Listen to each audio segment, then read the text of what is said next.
following is a production of the River Sports Network. Yeah. The stage is set. Yeah. The lights are on. Yeah. They have opened the doors to their house. Yeah. And we got a little situation in our hands. Because we're standing in their home. Now, this is what we must do. Accept the responsibility that you have to protect this team and this school and this town. And make no mistake about it, gentlemen. We are in the business of protecting this town. I want you to put each other in your hearts forever. Because forever is about to happen here in just a few minutes. Growing up, we watched Pell City High School Panther football games and would dream about the day we would wear black and gold at Pea Ridge Stadium. Played football in Park League while our family cheered us on from the bleachers. Some of us have been playing football since we learned how to walk. Countless hours of practice have been put in making sure we know our block, route, and gap. Blood, sweat, and tears, in the heat or cold, rain or shine, we give it all on the practice field for you. And now it's our turn to put on the pad and show you the results of what years of hard work can produce. It's our turn to show Pell City what we're made of. It's our turn to make Pell City proud and wear the black and gold. It's our turn to be Pell City Panthers.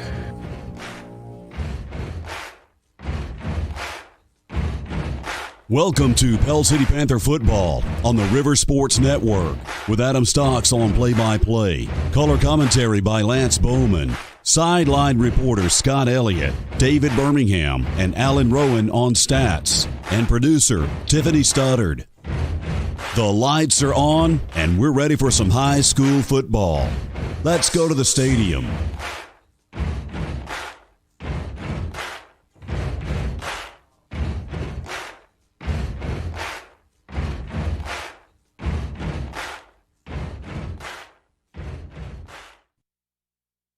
Welcome to Scottsboro, Alabama. That's where we are for some Panther football here on 94.1 FM, The River. Adam Stocks, Lance Bowman, Tiffany Studdard. We got Michael, we got Madison, we got Alan, David, Scott, the Whacker Man. The whole crew is here as we're broadcasting live from the visitor stand.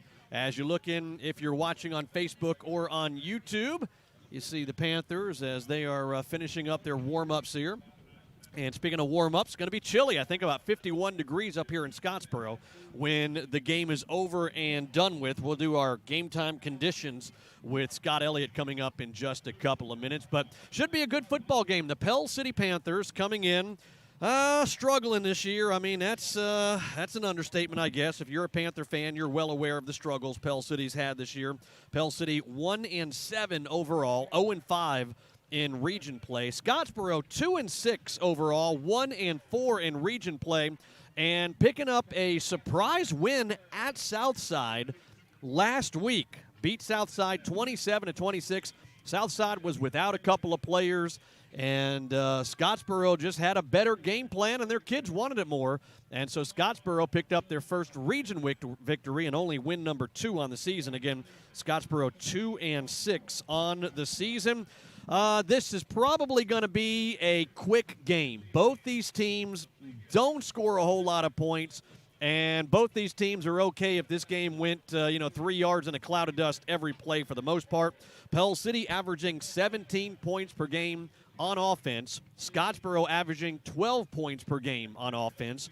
On the defensive side, they've both given up a lot. Pell City giving up 31 points per game. Scottsboro giving up 28 points per game. We may have a 2-1 ball game in the bottom of the ninth when we get towards the end of this game. But again, Pell City coming in 1-7 overall. Scottsboro, Coach Chris Bell, a coach that we have seen several times as Panther fans. Now, this is his first year here at Scottsboro, but prior to Scottsboro, he was at Oak Mountain for 9 seasons. And we played Oak Mountain several times over there at their big old stadium. And Oak Mountain coming to Pea Ridge Stadium and had some good fights, good dog fights with them through the course of the years. But Oak Mountain, Coach Chris Bell was 47-49, and here in his first year at Scottsboro, 2-6. And the old triple option. Yes, the triple option. You don't see it a whole lot anymore, especially in high school football. Well, if you watch the game tonight, then you are going to see the triple option. And it's a tough one to defend. I mean, you got to be disciplined. The defense has to be disciplined. Your linebackers have to stick with their assignments. Your defensive ends have to make sure that they are disciplined out there as well. And so it should be an interesting game to see how Coach Wayne Lee and his defensive mind and defensive staff combat that triple option, and at the same time seeing if they can come up with some points, which at times has been very difficult for the Panther offense. Let's see what else we got going on with the Scottsboro Wildcats. Oh, yeah, lots of interesting coaches through the years for Scottsboro. Take a look at not too long ago, 2013 to 2016. A guy by the name of Patrick Nix was the head football coach here at Scottsboro, went 28-18. Then he goes to Pinson Valley and has a really, really good 3-year run there. Wins 2 state championships in 3 years. Goes 38-4, Patrick Nix does, after he leads Scottsboro. And Nix now, if you may remember, he's at Central of Phoenix City. His second year at Central of Phoenix City. They are 9-0 this year and the favorite to come out of the South to go to the Super 7. Your other former coaches here at Scottsboro, ties to the PCHS. Ricky Brown.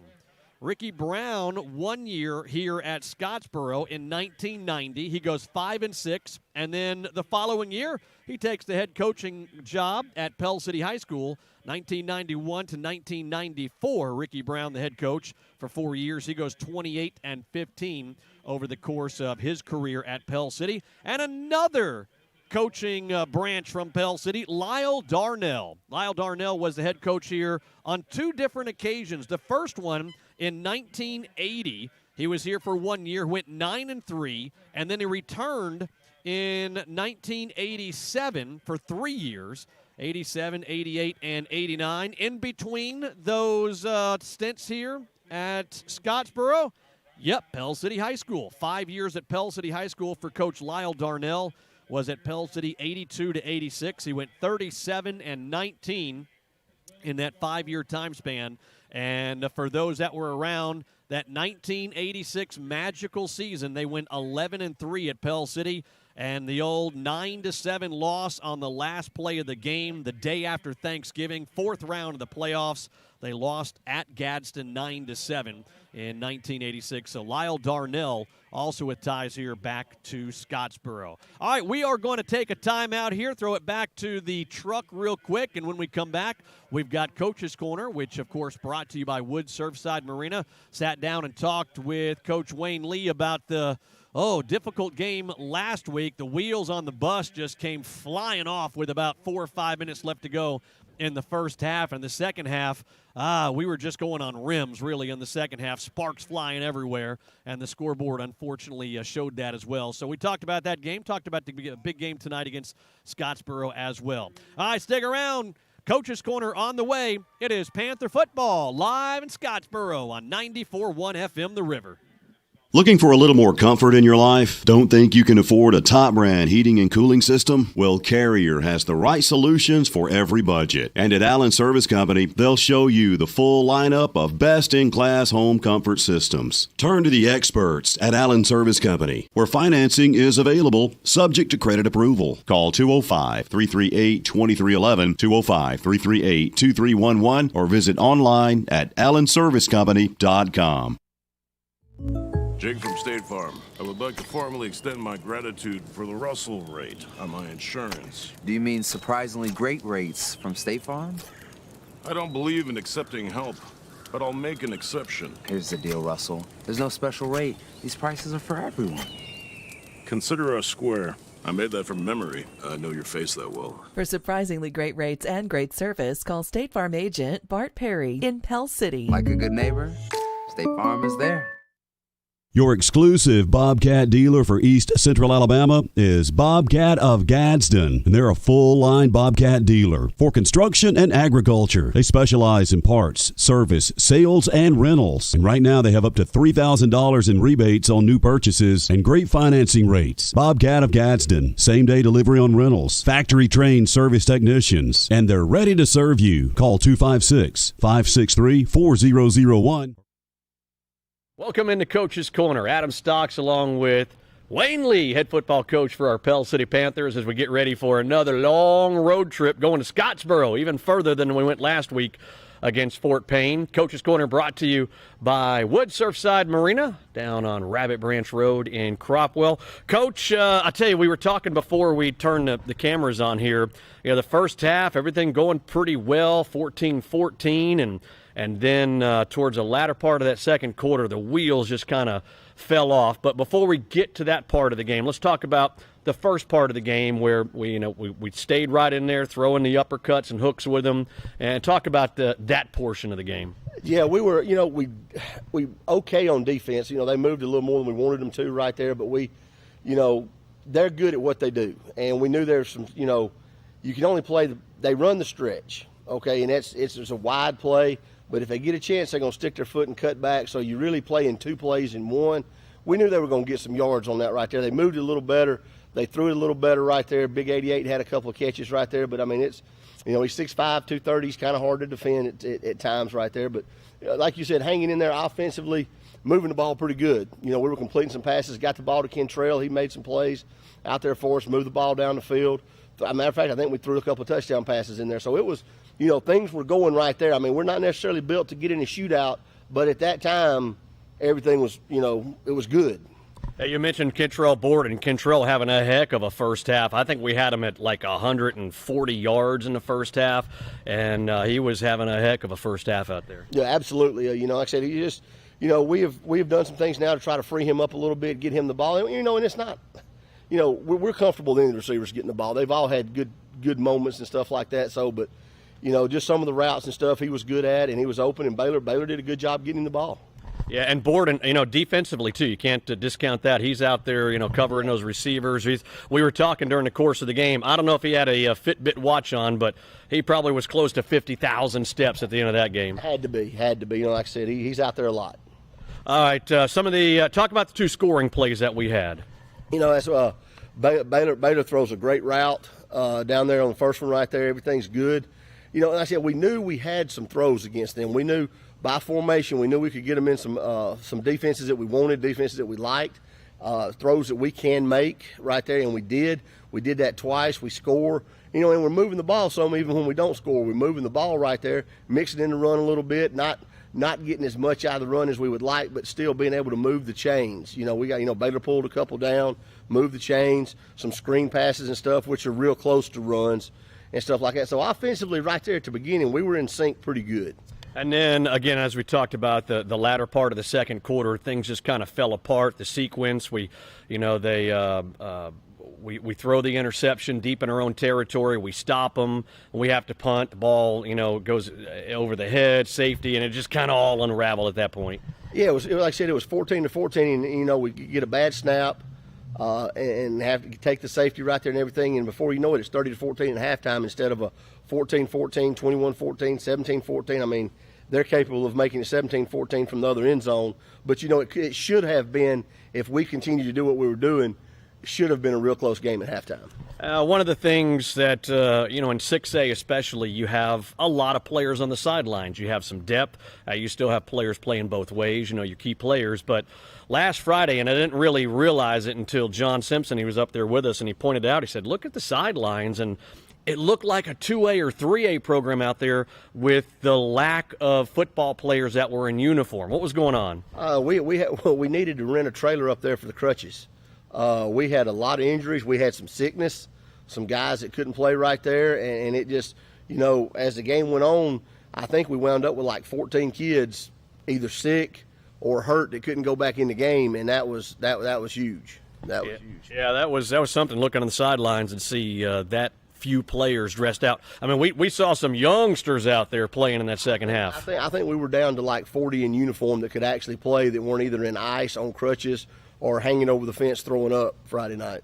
What'd you tell your guys going into the locker room at the half there? I told them that as quick as they made those 2 or 3 plays to get up 30-14, we can make 2 or 3 plays to get right back in it. Now with some of the injuries and some of the young kids and stuff we put out there, unfortunately we didn't do that. But that was the message at halftime, that, look, as quick as it went that way, we can turn it back around just as quick. And your post-game speech to the kids on the field there? Hey, get well, get ready. We got 2 more games to play this year. Get yourselves well, get over these injuries, get out there at practice. We're getting ready for a triple option team. It's going to take a lot of practice this week.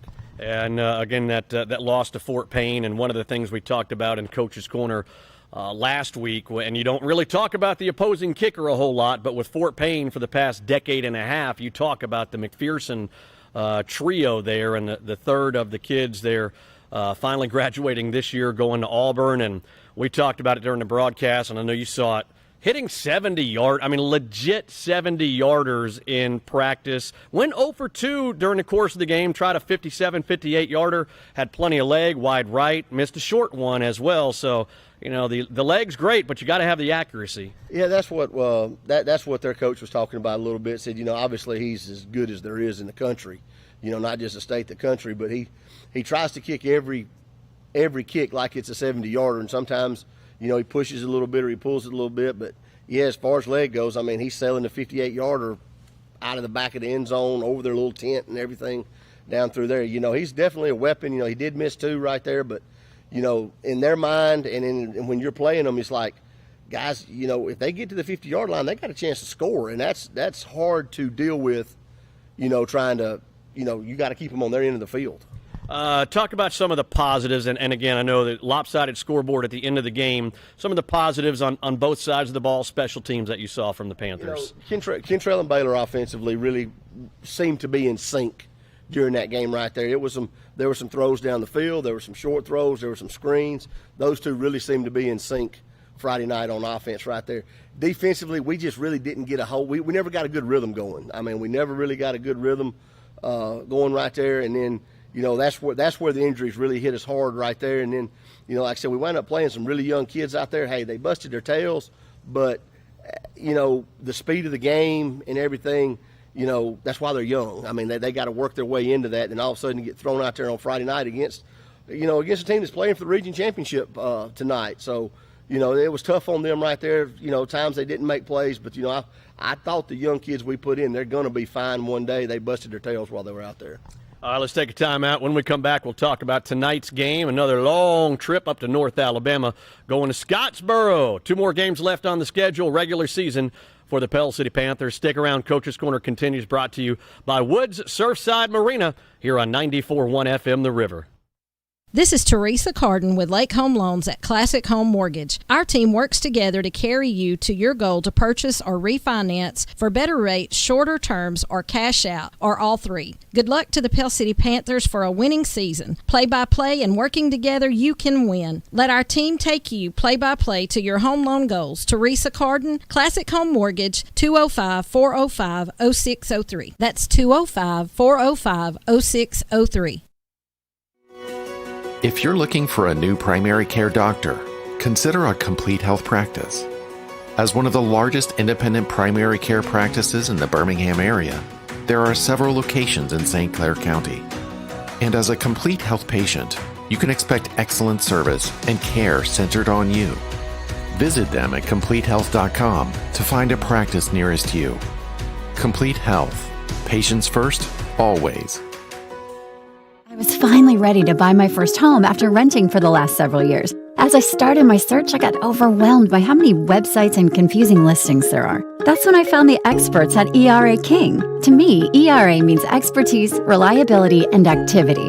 I depended on them to find a home in my budget, and they didn't stop working until the keys were in my hands. ERA King. To us, it means always doing the right thing for every client. What will ERA mean to you? Find out at eraking.com. Welcome back to Coach's Corner. Adam Stocks along with Wayne Lee, head football coach for our Pell City Panthers, as we get ready for game number 9. Man, it's hard to believe that we are 2 games away from the season ending for the Pell City Panthers here in the regular season, in the middle of the trifecta of the second road trip thing that we have going on, and all 3 of these, the final 3, way up in North Alabama. Fort Payne last week, Scottsboro tonight, and then Mae Jemison up in Huntsville on a week from tonight. But Coach, Scottsboro, we were just talking off the air, an offense you don't see a whole lot of, and man, defensively we got to be disciplined, and a tough thing to defend sometimes. Yes, it's a triple option. It's a true triple option. It's not some of this that people tell you on TV and you see people in shotgun and stuff like that. No, this is the real deal. And yes, you're absolutely right. I mean, it's, you know, somebody's got to take dive, somebody's got to take quarterback, somebody's got to take pitch, And those somebodies have got to do it every single play. You cannot have, and that's been the statement all week. I saw or I thought, that's not an answer. You cannot, if you've got dive, you've got dive. It don't, well, Coach, I thought he didn't know. If you've got dive, you've got dive, and take it. And that's what we've been working on all week right there. Feel like we got a pretty good scheme against them. We played Coach Bell when he was at Oak Mountain right there, and we held them to about 16, 17 points every time we played them. And so, we feel like we got a pretty good scheme going in defensively for them. Here's a question for you, and the option, the triple option. Lots of options out there to do with the ball. First, you got to have a good athlete at quarterback, someone who's willing to take some hits and has the knowledge to be able to look and quickly dissect it. At the high school level, and I know I'm asking you to kind of dissect Scottsboro, but at the high school level, on the triple option, does the quarterback typically have that ability, or is the triple option at the high school level, I hate to say it this way, dumbed down to say we're going to show the triple option, but this, Mr. Quarterback, is what I really want you to do? Sometimes it is dumbed down. With Coach Bell and them at Scottsboro, it's the true deal. It's the true deal. They're reading it out all the time, and they've got wrinkles off of it and their adjustments and stuff off of it. They'll start out running the fullback as tight as they can. They'll start out running him almost right up the center's tail, and as you align your defense, they'll widen that track right there, out, till they get what they're looking for. And the whole time, the quarterback's reading the end man on the line of scrimmage. What does he do? If he turns his shoulders, does he widen out?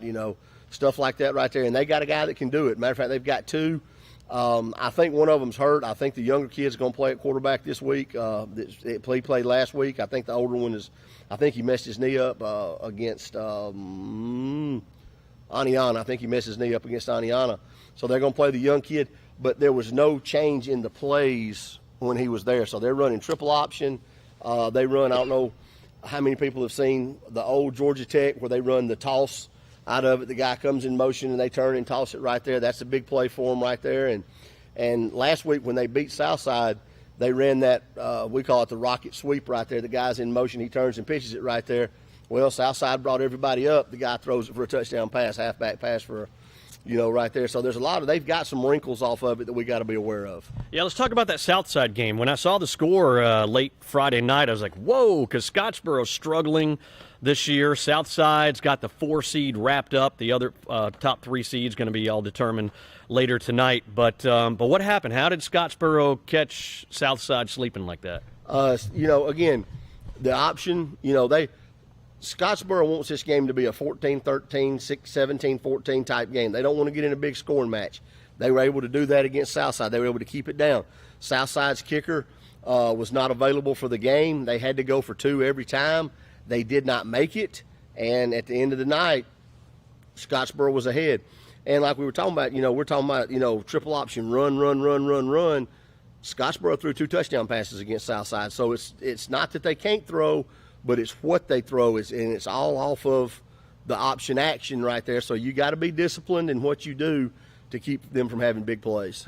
On the defensive side of the ball for the Panthers, we talk about the discipline. Who are the guys that really have to play well tonight?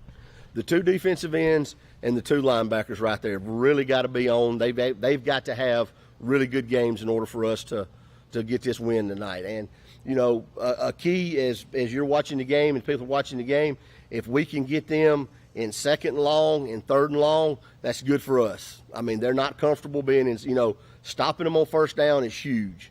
Not letting them, 2nd down, not letting them get in 3rd and 3 or 4 or something like that right there. They're comfortable. They can run anything they want to in those situations. We've got to keep them. We got to try to keep them behind the chains. I hate to rip the Band-Aid off on this one, but, boy, last week Fort Payne, they had some big holes. They were averaging, I think, 8-9 yards a carry through the course of the game. How we've shored that up this week? Yes, that's it.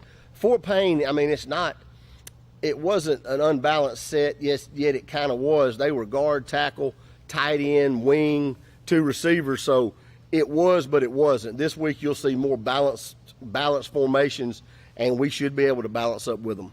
How about the offensive side of the ball for us tonight? What's the game plan to go after their defense? You'll see us throw a lot of screens tonight.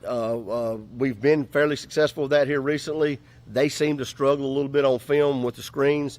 Their philosophy is keep everything in front of you. Don't let you throw over the top. So our deal going in is we're going to take what they give us. And so you should see some shorter routes right there, some out routes, some screens, some comebacks, curls, and stuff like that, 8 to 10-yard routes.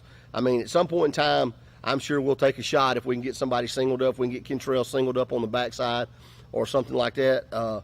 We'll take a shot, but most of the deal is going to be a controlled passing game tonight. Another long road trip, close to 2 hours or so up to Scottsboro from the Pell City area.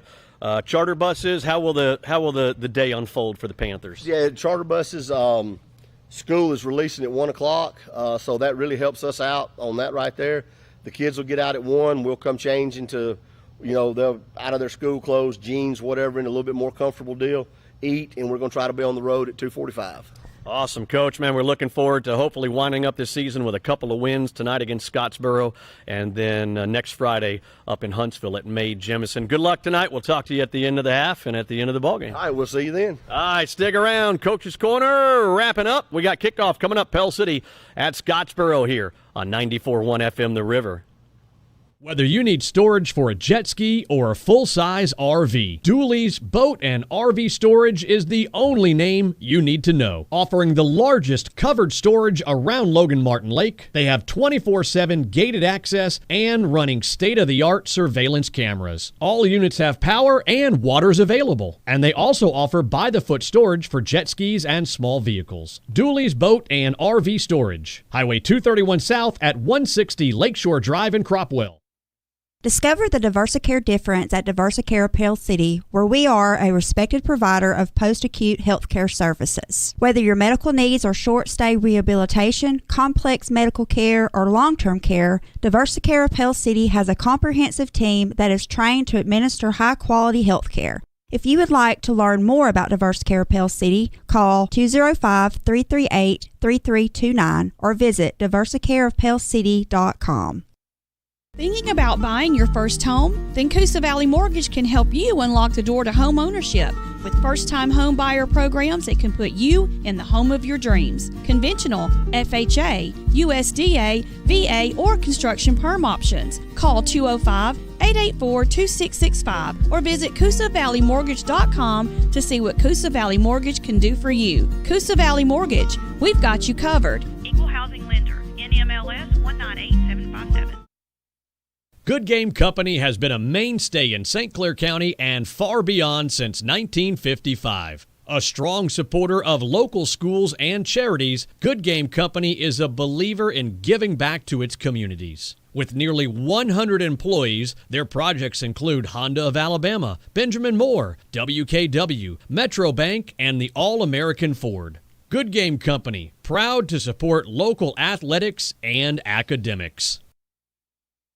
Looking to break free with internet that will not hold you back? Only Hargray offers the fastest internet in town with unlimited data as well as local service and tech support. Try Hargray stress-free with no contracts and a 30-day money-back guarantee. If you want speed, reliability, and great value, call 205-350-9885. Go to hargray.com for more and switch to Hargray today.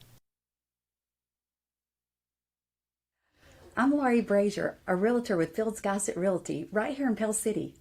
I grew up on Logan Martin Lake and have many special memories of skiing, boating, and cookouts with family and friends. My husband and I bought our first lake home back in 1999, and that began an adventure of making new memories with our own children here in the beautiful Pell City area. I'd like to help you find a way to make memories in your new home. That's my specialty, listening to your needs and helping you buy or sell your own home.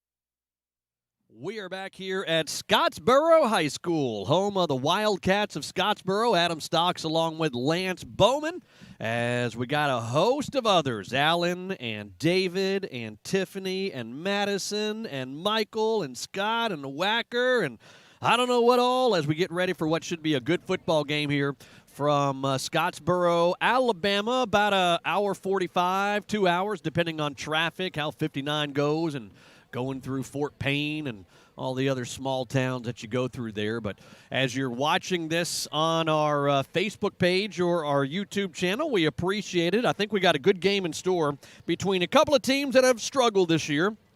Scottsboro coming in with a 2-6 overall record. Pell City with a 1-7 overall record. Last week, Scottsboro kind of shocking everybody when they go to Southside Gadsden and win. You see tonight's game as you're watching there at Scottsboro, 2-6 overall. This is a region game, last region game for both Pell City and Scottsboro. Last time they met, well, kind of. It was a win by Pell City, 1-0 forfeit. Last year, that was a COVID forfeit, so Pell City got the victory there. All-time versus Scottsboro, Pell City Panthers 2-3. Matter of fact, the last time these two teams met actually on the football field 22 years ago, 1999. And Pell City won that matchup 27-7. You see the captains making their way to the middle of the field. We're going to have our coin flip coming up, which, of course, brought to you by State Farm Insurance Agent Bart Perry.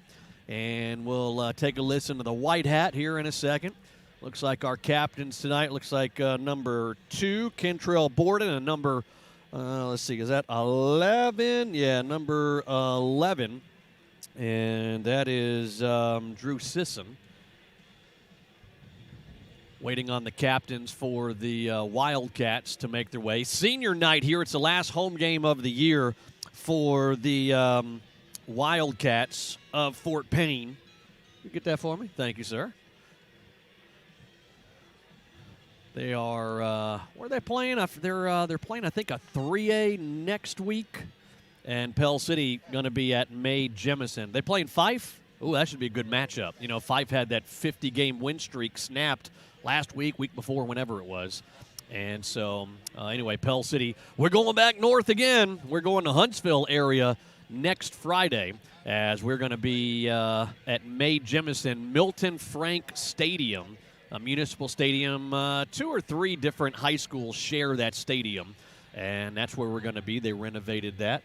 And so we're going to be up at Huntsville. But right now we are in Scottsboro, Alabama. Let's go down to first time tonight's our Bobcat of Gadsden sideline reporter, Scott Elliott, as we're getting ready to catch up with him. But let's get game time conditions first. Chilly kickoff that we've had all year, Scott.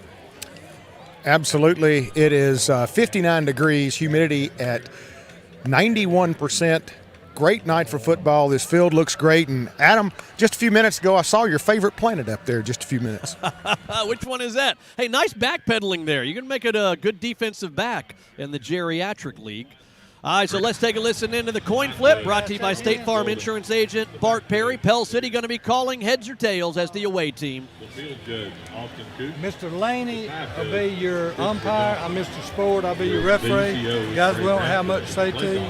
Just play hard and have a lot of fun, okay? Yes, sir. You're the visitor. We got a $50. You seen one like that? That's silver.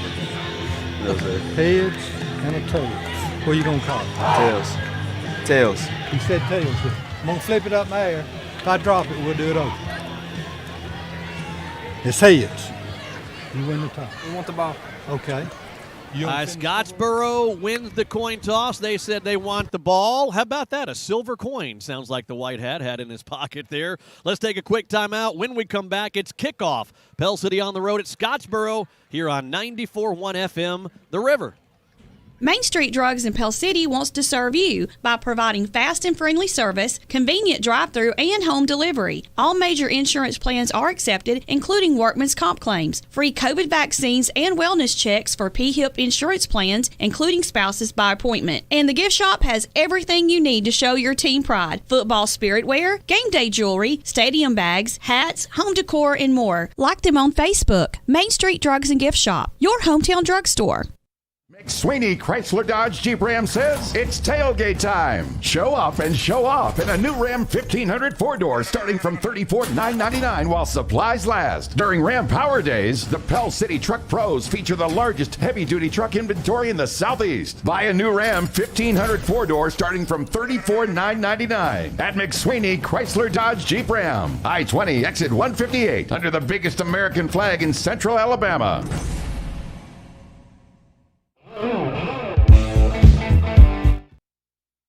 We're back here at Scottsboro, Alabama. Adam Stocks along with Lance Bowman as we get ready for kickoff. Scottsboro and Pell City, and a couple of teams that I think are evenly matched. Lance, how's the drive up here, man? Well, connecting flight to Gadsden at 6. Got the rental car, tore out on I-59, and with Alan Rowan's directions, got here just in time for kickoff. Outstanding. The Pell City Panthers coming into this ball game with just one win against the Talladega Tigers. Actually got a chance to listen to their pregame call on 101.7, I believe, the Scottsboro network, and their coach, Coach Bell, talked about talking to Coach Lee, and they had a giggle due to similarities in the seasons, especially with starters lost to injury. Yeah, the triple option, man, something you don't see a whole lot in high school football, but we got the triple option we're going to see out of Scottsboro. They're going to take the ball to start this ball game, too. Discipline, man. You got the triple option. You got three guys, hence the triple option, that could have the ball, and that's what your linebackers, your linebackers cued on the fullback, whether he's got the ball or not, that's who you've got. Your DNs have got to make sure you're shored up out there. You got to have a disciplined defense. This could be a fast game tonight, too. Lots of ground game. Jake Blackstone going to be kicking from right to left as we look here from the visitor side. We're broadcasting from the stands tonight. Jake's end-over-end kick. Return man watches it go over his head, and a touchback for Blackstone, wearing number 19. Good job by Blackstone. Getting a lot of leg into that one, getting the touchback. As we'll get ready to see how we fare against the triple option of Scottsboro, who got a big win last week against Southside Gadsden. Yeah, I found out how they got that. Their kicker, Southside, got suspended, if not expelled, slapping a teacher on the rear end. So they had to go for 2 every time. We'll get a little bit more into that as we go through the game. But, yeah, they upset Southside. Again, the triple option. Quarterback pulls it out of the gut of the fullback, and there he goes down the far sidelines and driven out of bounds. But a big gain right there. And again, it's the discipline. You've got to take your man. You've got to make sure to know where you're going. You tackle that guy whether he's got the ball or not, and that time a great read by the quarterback. Yeah, I was going to say advantage Scottsboro because the quarterback gets to the edge, then he gets in a foot race. Pell City's Caleb Gross eventually runs him out of bounds after a large gain, with the Wildcats getting the ball into Panther territory from our 42-yard line. Here at Trammell Stadium, opening drive for the Scottsboro Wildcats. That time the give to the fullback, another big hole inside the 30, spinning down to the 27, 28-yard line. Lance, last week, Fort Payne averaged about 8-9 yards per rush. Right now, Scottsboro, the first 2 rushes, averaging about 20.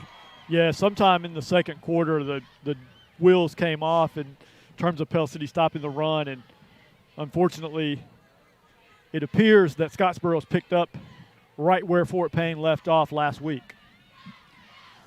So 1st and 10 for the Wildcats of Scottsboro with that triple option. Here comes the wing. It's the quarterback keeper pulling it out of the gut. There's Colin Smith with his first tackle of the night right at the 20-yard line inside the Coosa Valley Mortgage red zone, sitting at the 20, and that's an 8-yard gain there for Scottsboro. And I believe that 8 yards will be the shortest yardage on the plays to open up this first drive for the Wildcats. Wildcats with the ball, 2nd and 2 at the Panther 20-yard line. Under center. There's the give to the fullback. Good stop by the Panther defense right at the first down marker. I see Scott down there. Scott indicates it is enough for a first down. So down to the 17.5-yard line. The chains will move. Opening drive for Scottsboro. We are scoreless here. 10:20 left to go first quarter. Isaiah Bossy and Drew Sisson in on the stop for Pell City. Yeah, Bossy, there's a name we haven't called in a while. He's back in the starting lineup and back on the field for the Pell City Panthers. On 1st and 10 inside the 20. Again, the quarterback read. Good tackle coming from the right side. Let me take a look at our starters on defense here. Our starters on the defensive line, Matthew Swain, Hunter Otwell, A.J. Wells. The linebacking core, Drew Sisson, Isaiah Bossy, Carlos Herring. And the secondary, Deontay Reese, Colin Smith, Kentrell Borden, and Caleb Gross. Our starting lineup brought to you by State Farm agent Bart Perry in Pell City. Nice job on Borden that time. For Borden doing a little bit better on the read. 2nd and 6. Ball right at about the 14-yard line. There's a rare pass coming out of the triple option. And that is going to be enough for a first down, goal to go at about the 5.5-yard line. So a methodical drive here, opening drive for Scottsboro. Yeah, just too much green grass still in front of that receiver running back, catching the ball out of the backfield. He catches it, it's got plenty of room, makes one cut, picks up the yardage needed for the first down. First down, goal to go, ball just outside the 5-yard line of Pell City. That triple option, you got the fullback right behind the quarterback under center. A wing on each side. Again, the belly read. This time he gives to the fullback, and 3 Panthers right there to make a minimal gain. First guy, Hunter Otwell there, as well as a couple others right there. Yours is down there, I think, underneath that paper clip. I'm not sure we've got all our numbers right. We'll have to check that. All right.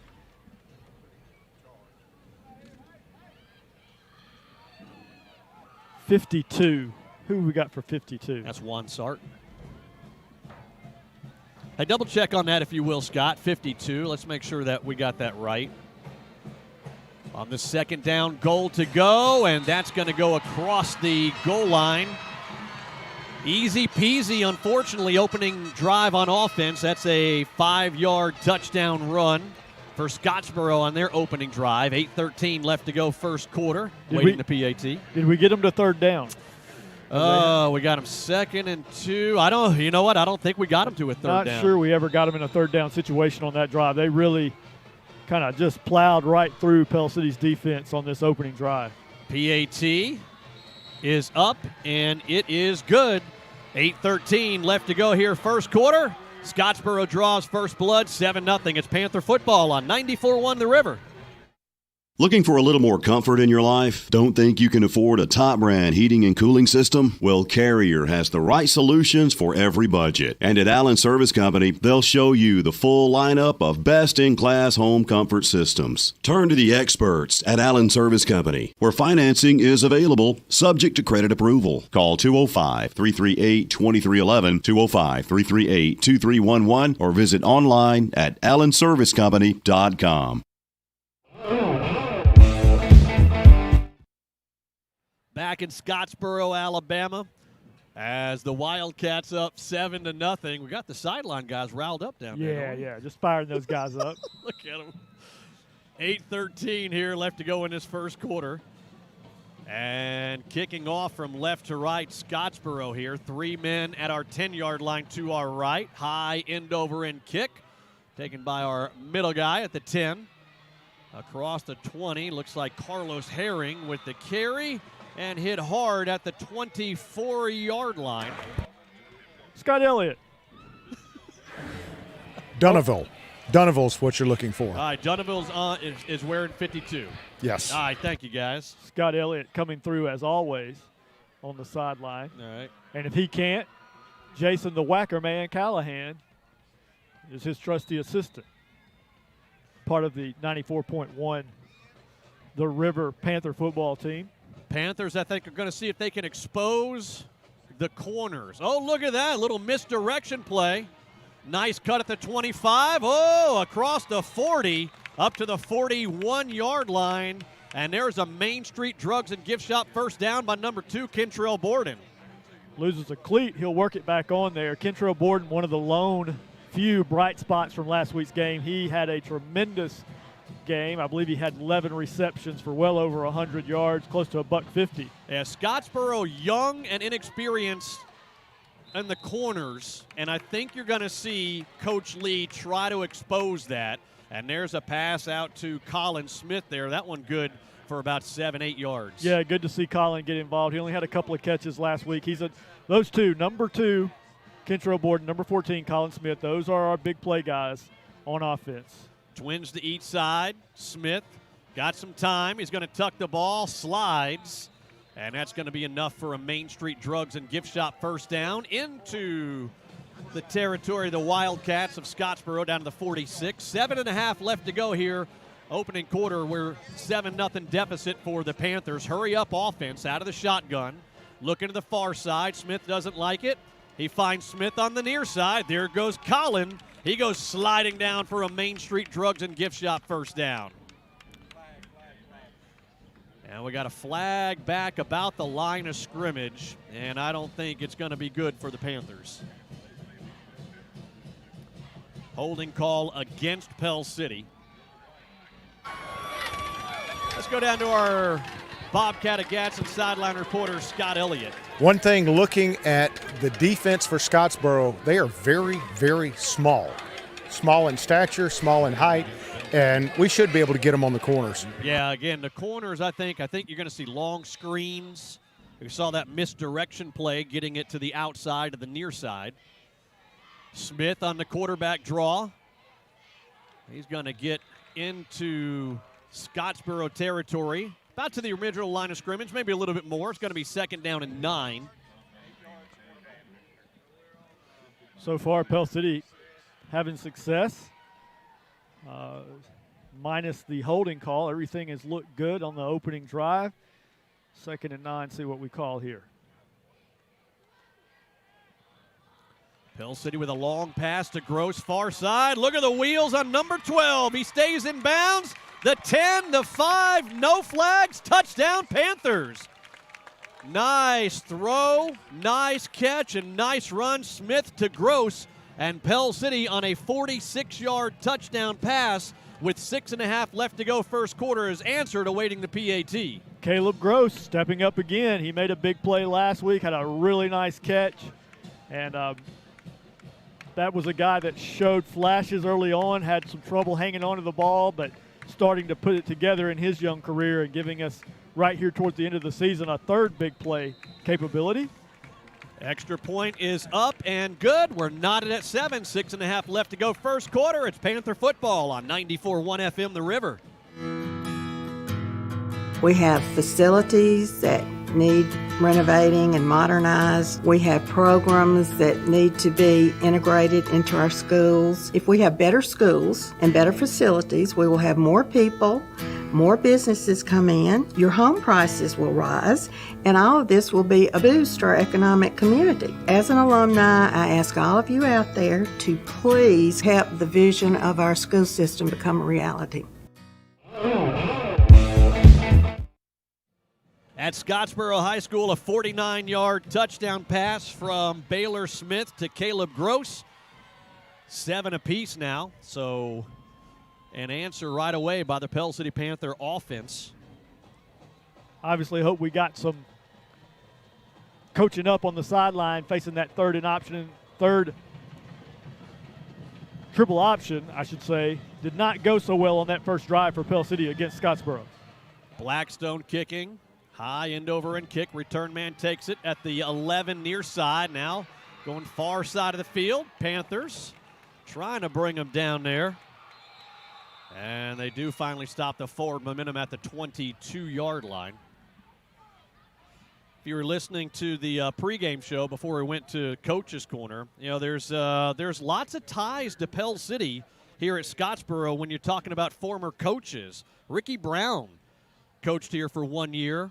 in 1990, went 5-6. The following year, goes to Pell City High School for 4 years, from 91 to 94. And Lyle Darnell, Coach Darnell, 2 stints here in 80 and then again 87 to 89. And in between that was a 5-year run at Pell City High School. Quarterback gives to the fullback, and the Panthers do a much better job of shoring up those big holes that were there on the opening drive. That one is Drew Sisson making the tackle. Only be about a yard gain for the Wildcats. 8 rushes, 73 yards. So that's a big old chunk every time they run the ball. Almost a first down. That's over 9 yards per carry. 2nd down and 9 after the short gain. There's the toss running far side. Pell City doing much better job. Great job by Kentrell Borden fighting off that block and then stretching out the play to the far side. Yeah, the key there is not letting him get to the edge. And Kentrell, as you said, just kept battling and kind of pushed the blocker into the running back, and that allows more time for his posse to get over there with him and drive the ball carrier out of bounds. That's going to be a loss of 1 on the play, and Pell City on a 3rd and 10, probably not where this offense is comfortable, 3rd and long. Yeah, triple option running offense. They don't like the 3rd and long scenarios. Going from left to right, looking to throw far side, and he is clobbered. Ball's on the turf. There goes the beanbag by the white hat. Pell City says, we got it. Waiting for a call from a referee. Yes, the Panthers get the ball in the red zone on the sack and then the fumble recovery. Let's watch this replay again. Yeah, it's Drew Sisson. Let's watch number 11 coming off the edge. He's going to run right into the quarterback. That's the old strip, the sack and strip, and I believe it was Hunter Otwell that jumped on the football. Drew Sisson making 2 key plays there in the early stop and then the blast on the quarterback where he gets the quarterback.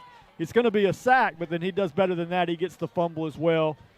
Hunter Otwell on the recovery. Great job, Pell City defense. 1st and 10 inside the Coosa Valley Mortgage red zone at the Scottsboro 16-yard line. Ball at the far hash as we're going from right to left. Smith looking to throw, near side, passes up. It's going to be complete, and not much of a move in the backfield by, it looks like Deontay Reese. We're going to lose a couple of yards there. Yeah, he turns around and catches the ball, and really before he has time, and he is a bit gimpy, as Scott Elliott mentioned a moment ago, and he doesn't even get a chance to cut or do anything before he's wrapped up. You got empty backfield, trips up top, 2 down low. It's Smith at receiver down low. This pass is going to go through the hands of Kentrell Borden, and thank goodness they say it was just a hair of a forward pass, incomplete. Ooh, that was close. Yeah, we don't have the best angle, but it was definitely extremely close to a lateral or backwards pass. The refs say incomplete. We'll take it. Let's move on to the next play. Right here, this is the 2021 Panther team in a nutshell. They gave us a gift in the red zone. We have to capitalize. Most of the games this year we have not been able to. And as you look at the down marker, if you're here with us, it's 3rd down and 13, maybe closer to 14, as the ball is back at the 20-yard line. Knotted at 7 here in this first quarter. Smith looking across the middle of the field. Complete. Big hit. But the catch is made. And slow to get up is the Pell City Panther. Scott Elliott says it's going to be just short of a first down. And a great job by Borden going up and getting it. Yeah, let's watch this again. Let's watch this if you're watching the replay. You see Borden, somebody goes high, somebody goes low, and he lands hard. Yeah, first one to go high is Borden going up to make this grab. He goes up very high, takes the big hit. Nice pass, though, from his quarterback, Baylor Smith. And we're going to have 4th down, and Scott Elliott says about a foot. Looks like closer to about 3 or 4 yards, yeah. Oh, okay, sorry. We got a timeout on the field. Coach Wayne Lee going to think about it. We'll think about it with him as well during the break. 3:56 left to go first quarter. We're knotted at 7. It's Panther football on 94.1 The River. Your exclusive Bobcat dealer for East Central Alabama is Bobcat of Gadsden, and they're a full-line Bobcat dealer for construction and agriculture. They specialize in parts, service, sales, and rentals. And right now they have up to $3,000 in rebates on new purchases and great financing rates. Bobcat of Gadsden, same-day delivery on rentals, factory-trained service technicians, and they're ready to serve you. Call 256-563-4001. At Scottsboro High School, the Pell City Panthers and the Scottsboro Wildcats, 7 apiece with 3:56 left to go here in this first quarter. And it's 4th down and 4 here. I was just going to say a big completion on 3rd down of 11 yards to make it 4th and a very manageable 4. Ball just about the middle of the field at the 10-yard line. And we got a stoppage of play by the referee on the near side. Oh, he doesn't like the drone. He's pointing to the drone saying it's got to move. Let's get see if we get a tight shot right there.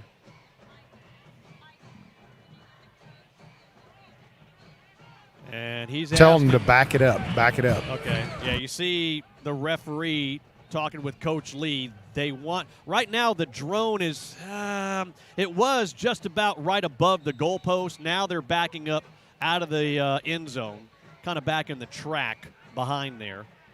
Here we go, 4th down and 4.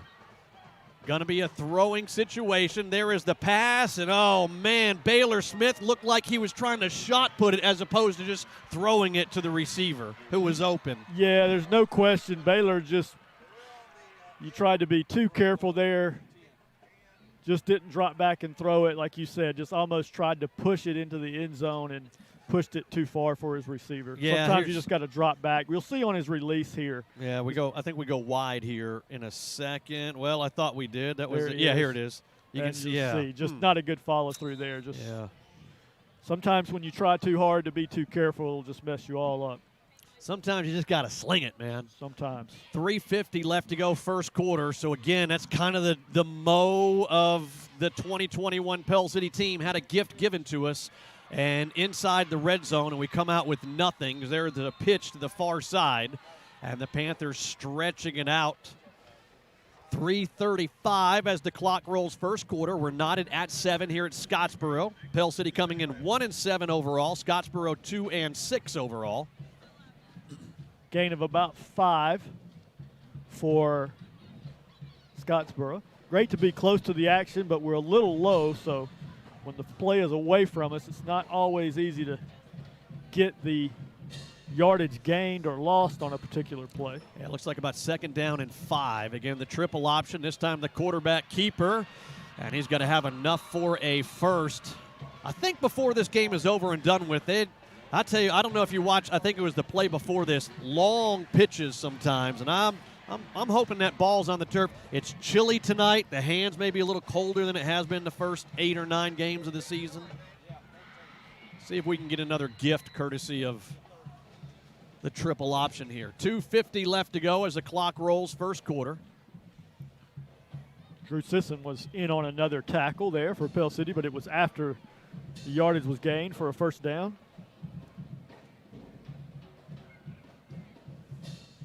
This time the direct give to the fullback. Not much there. Panther defense does a great job shoring up the holes right there. Riley Searles coming in from the sidelines. You see him coming into your picture there. Skylar Holt also getting in on the tackle, as well as number 92. Coming out for a couple of plays, Hunter Otwell.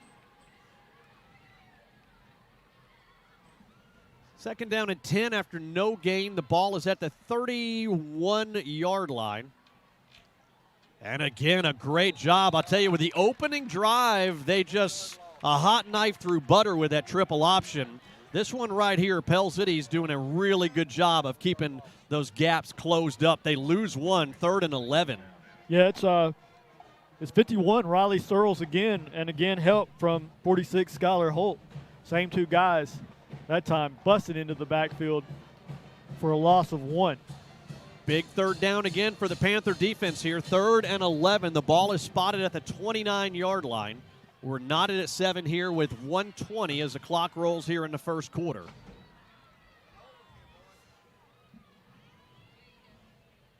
Quarterback looking to throw this time. Got a receiver open, and it's going to be at about the 39-yard line, a tad bit short of the first down marker. So it's 4th and short inside their own 40. What does Scottsboro do here? Well, I don't know what Scottsboro does, but Scott Elliott tells me it's 4th down and about a foot. Yep, so here it comes, 4th down. Hurry up offense, and it's a quarterback sneak. I don't think they got it. I don't think they got it. It's going to be on the spot. Scott is right there at the down marker. He says no. It really, I had the binoculars on it, and it was a straight stuff. They're going to give them the first down. That was close. It didn't look like they picked up anything. No. That was a generous spot. That was a very generous spot by about 18 inches. Yep, so the chains do move on the first down. 25 seconds left to go first quarter. It's 7 apiece here in Scottsboro. Hello to everybody watching on Facebook and YouTube tonight. Appreciate y'all checking us out.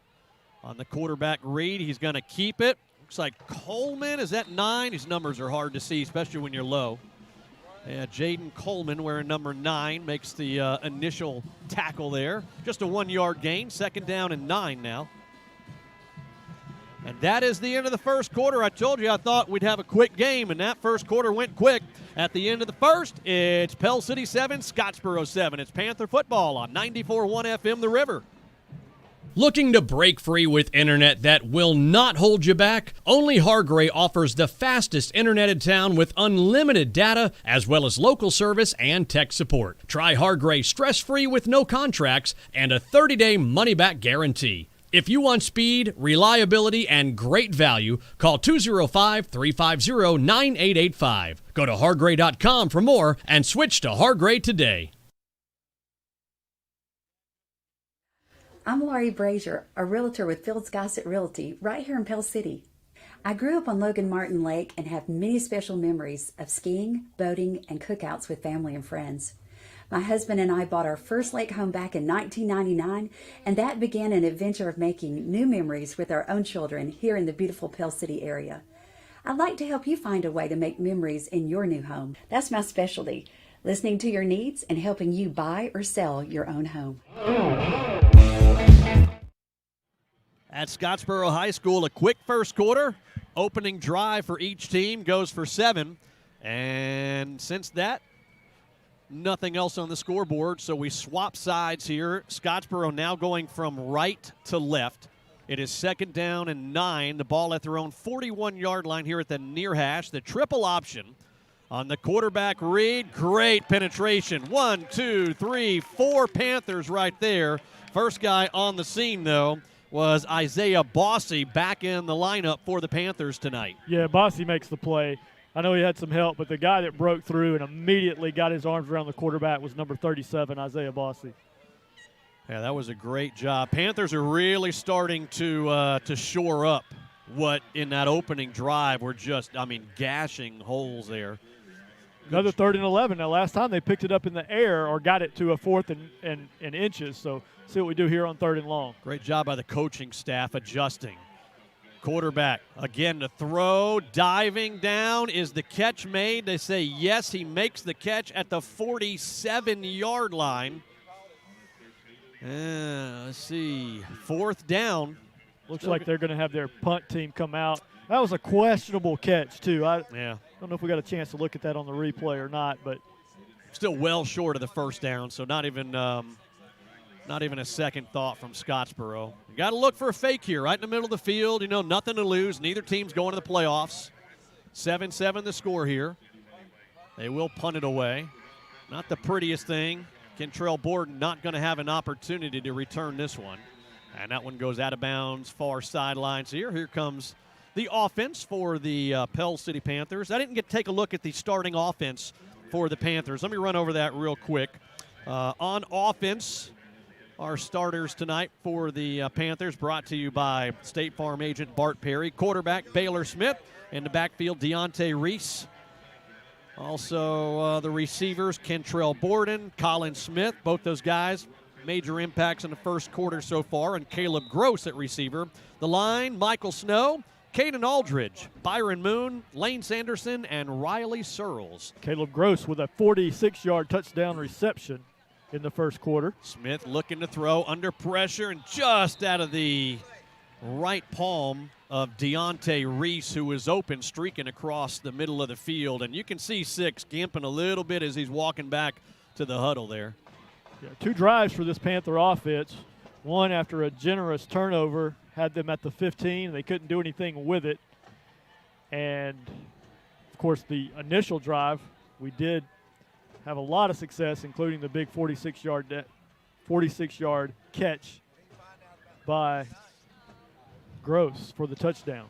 Hey, let me give a happy birthday shout-out. Michael Snow, offensive lineman, number 65. It's his birthday today. Hopefully he has a nice present out there and a big W for he and his fellow Panthers.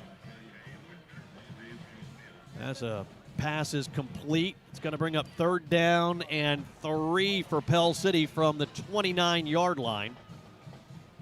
Colin Smith with another reception out there for Pell City.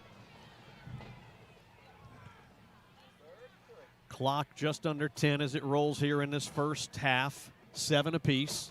How many's Colin got so far? I think that's 3 catches. David, did that go all the way through? I've got for Colin Smith. What's his total? Is that correct? All right, here comes Smith. This one's going to be complete to Kentrell Borden. Nice move at the 40, cutting outside, finding some blockers. There go the Jets. Oh, a shoestring touchdown-saving tackle, but not before Kentrell Borden brings it deep into Scottsboro territory as we watch the replay on a Main Street Drugs and Gift Shop first down. Great move there. Looking for some blockers right there. Watch the Jets, and woo, right there, just tripped up. And the line of scrimmage at the 35. Yeah, that absolutely saved a touchdown. That was a 34-yard pass and catch there. This time it's coming to Gross near side, looking for some blockers. Oh, picks up a big one right there at the 35, inside the 30, and shoved out of bounds right at the first down marker. Hey, that's big. Caleb Gross catches that in some traffic, but he stays calm.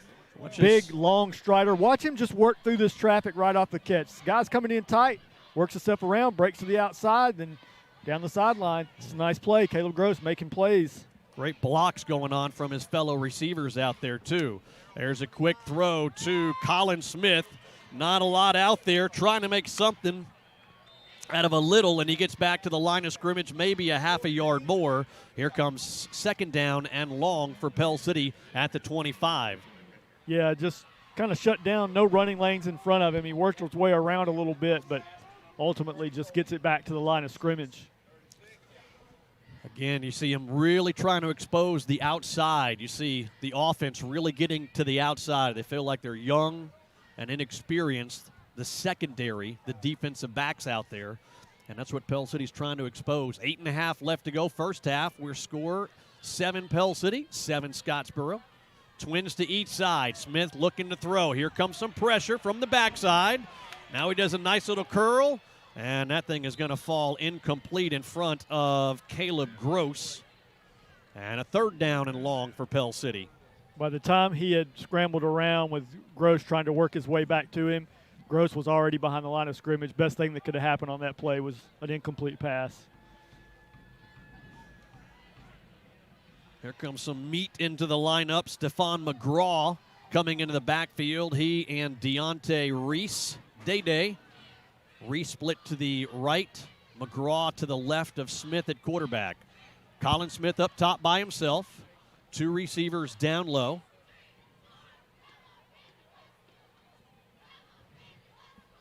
And Smith looking to throw. He's got plenty of time. There's a little pump fake. He's going to keep it inside the 20 in the Coosa Valley Mortgage red zone down to the 19-yard line. 4th down and 4, Scott? Is that right? 4th down 4, maybe 5. And Coach Wayne Lee says, we're going for it again on 4th down. This is about the distance that we tried it on the last drive, about 5 yards. Hard bark and an offside gets an easy first down as well, and that's what it looks like they tried to get. Play clock down to 12, and Coach Wayne Lee calls a timeout. They're going to think about it. 7.5 left to go first half. It's 7 apiece. Pell City and Scottsboro. Panther football on 94.1 The River.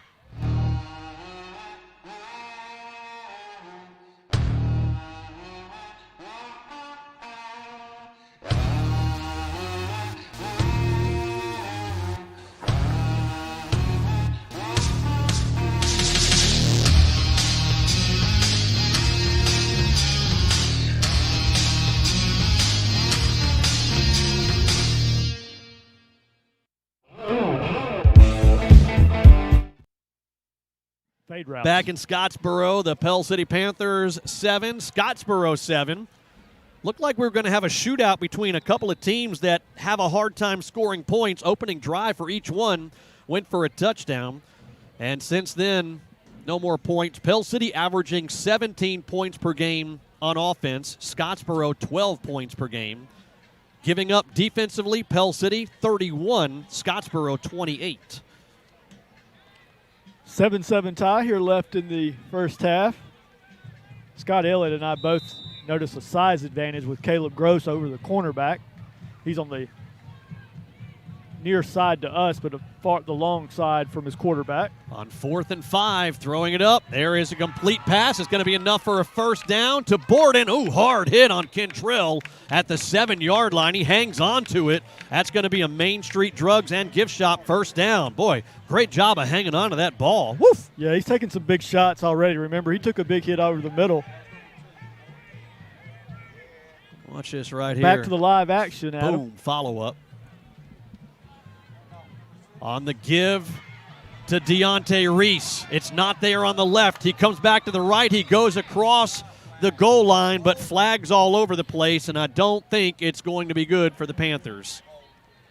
Nice individual effort by Deontay Reese, but somebody picks up a hold in there. Reese was doing a pretty solid job by his own, but maybe that's what the hold helped him accomplish.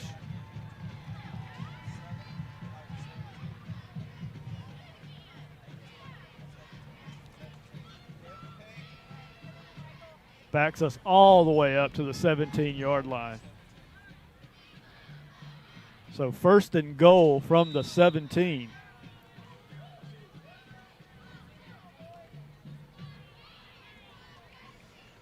So let's see what we got here on 1st and goal from the 17. Ball at the near hash mark. We're tied at 7 apiece. 6:35 left to go first half. Smith looking near side, doesn't like what he sees. He's going to run. Hard hit. He takes it down to the 11-yard line. 2nd down, goal to go. Nice job. Baylor Smith sees an opening up the middle, picks up about 7 yards on the play. Now we're making 6. What you got, Scott? One thing to look for, Baylor Smith doesn't have to look over their big defensive linemen. They're not exactly big, neither are their linebackers. 6:05 as the clock rolls first half. We are at 7 apiece on 2nd and goal. There's a pass far side. He was looking for Colin Smith, and it's overthrown, and I think we're going to get a little bonus from the referee on the far side. Might have been a block in the back. Let's see, we got a replay here. It's going to go against that DB playing against Smith. They're just going to call it outright pass interference, and Yeah. it's a generous call because there was a push in the back, Adam, but the ball wasn't catchable. The push was into the football. Yeah, that was. I just watched a replay. That was generous. That was very kind of the referee over there. Because he pushed him in the direction of the football, and it wasn't like he was coming back for the ball. We'll take it though. We will absolutely take it. 2nd down, goal to go as the half the distance to the goal line. We'll put it at the 6-yard line. McGraw split to the left of Smith. Reese split to the right. Baylor passes up and just out of the outreach hands of Caleb Gross in the end zone. 3rd down. I don't know if you noticed it. McGraw comes out of the backfield. He's open in the flat. I don't think he quite had his head turned around to give Baylor confidence. So Baylor puts it in the end zone. If we had that play over, the ball needs to go to number 33. I think he walks in for a touchdown. Yeah, Stephon McGraw, not a big kid, 5'8", but about 180. Just a freshman out there, too. I thought we had him in space. There goes Carlos Herring up top at receiver, right next to Colin Smith. Also up there in the slot, Kentrell Borden. By himself, it looks like Gross. It is. There's a pass up to Reese, and it is good. Deontay Reese with the 6-yard touchdown reception. And with 5:44 left to go in this first half, Pell City on top now 13-7. Allen Service Company in-game statistics. Our quarterback, Baylor Smith, 9 of 14, 131 yards and 2 touchdowns, putting together a nice first half. Baylor Smith. Awaiting the PAT by Jake Blackstone. I take that back. That's Sailor Richard out there on the PAT, and she puts it right in the butt of one of the offensive linemen. Not a good footing as she kicks that one away. So 13-7 the score with 5:44 left to go here in this first half. It's Panther football on 94.1 FM The River.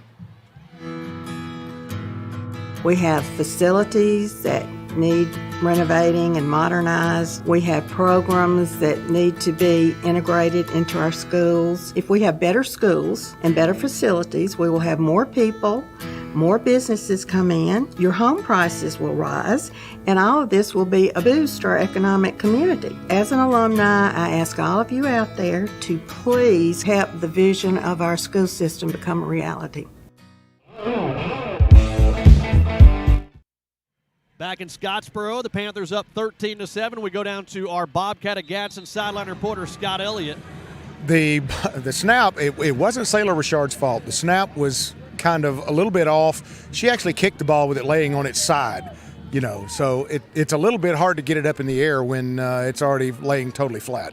Scott, it's a 3-person job. It's the center to the holder to the kicker, and something went wrong there. Blackstone kicks it short to one of the up men. And a big return right there. Wow, it's following some blocks. And deep into Panther territory. Inside the 30. That's a way to start with a short field for Scottsboro. Oof. And it's easy to second guess, but why go with the pooch kick when we've had success kicking it deep? I'm asking you. I don't know.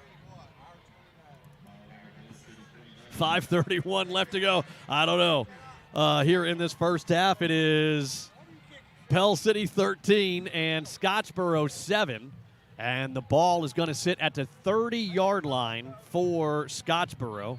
I mean, that kickoff drew a palpable negative reaction from the Panther sideline, is just to say we don't understand because we had success kicking it deep.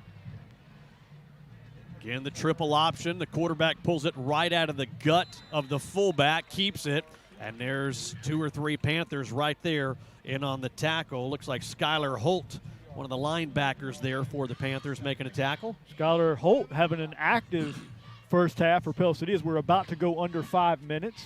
Pell City nursing that 13-7 lead, and I think we just had a Panther accidentally kick the football, and the referee is going to stop play to reset the ball. Not something we want to do, guys, because that just stopped the clock. It gave them some extra time in the huddle. 5 minutes as the clock winds now. Under 5. It's Pell City 13 and Scottsboro 7. Second down and 8 at the 27. There again, the quarterback keeper. Panthers hanging on from the side, from the front, from behind. And the quarterback's going to bring it down to about a yard short. You're saying 3 yards short? Hunter Otwell Third down. Going to limp off the field. Of course, he's gimpy from last week, out there trying to play, but maybe whatever treatment he had pregame is starting to wear off, or the ankle's just been nicked up again, but he walks off with a little bit of a limp. 3rd and 3 for Scottsboro. The ball at the 23-yard line of the Wildcats on the quarterback keeper. That's going to be enough for a first down, so the chains will move as they're inside the Coosa Valley Mortgage red zone. And, Adam, I say this and don't want fans to get the wrong idea, but this would be anybody coaching against the triple option. At some point, the sooner the better, the more times the better. You want to teach that quarterback to think twice about keeping it. Mm-hmm. And you just want a linebacker or a corner to come up and unload on him. We haven't gotten that clean shot when he's ran it. Now, we got a good shot on the pass pressure when number 11, Drew Sisson, lit him up pretty good. That was on the fumble. But when he's running the football so far, he's had a lot of success against us. So the change move on that run by the quarterback just inside the 20-yard line. They spotted it at the 18, ball at the middle of the field. Panthers up 13-7. Again, the quarterback keeper, boy, hanging out there like a loaf of bread. Good tackle by Jaden Coleman. Very minimal gain there. Yeah, number 7, Jake Jones, 6 feet, 165, Adam, and just a freshman out there running the triple option for Scottsboro. So they got one in there young, and he'll have a lot of years to improve. He's doing a good job tonight running the football. Not there, though. Nice job by Jaden Coleman, holding him to no gain. 2nd down and 10. Again, the quarterback looking to keep it, and this time he is eaten up in the backfield. There's number 51, Riley Searles, as we watch the replay on the tackle for a loss. Yeah, watch Riley do everything right here, including the finish. Riley's just going to gobble him up right here, get his hands all over, and then drive him through the ground. That's what I want to see. Nice job, 51. It's going to be a long night for number 7 if he decides to keep it. 3rd down, 14. What you got, Scott? Bossy just came limping off the field. I'll see if I can find out some information on it. Yeah, Isaiah Bossy, he'd been out a little bit with some injuries, getting the start tonight. He's walking under his own power just like he's trying to shake something off. Mm-hmm. On 3rd down and 14, again the throw, look in, it's in the dirt. That's going to skip and incomplete. Here comes a 4th down and 14 at the 24-yard line of Scottsboro. Pell City on top 13-7. Looks like they're going to attempt to kick it. That's why I was kicking you. Thank you. Trying to figure out what you doing. Tiffany trying to tell me something. You're kicking me like a mule over here. Here's a field goal. Let's see, what's that going to be, about a 42-yard field goal? It'll be a 42-yard field goal, just about straight on. Got enough leg. Does he split the uprights? And he does. 2:08 left to go here. We got a flag down before we throw a timeout here. Let's see what this is. We get a shot on the white hat. Wait for him to make the indication across the way.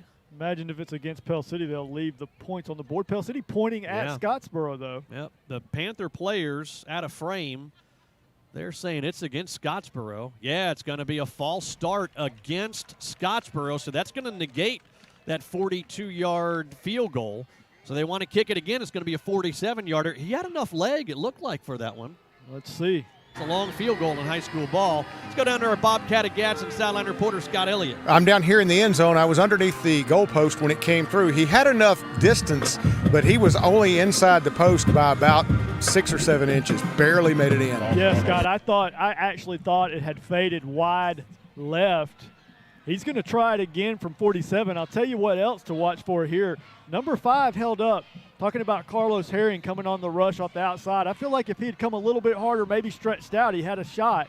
Let's see if he can get to it this time. 47-yard attempt.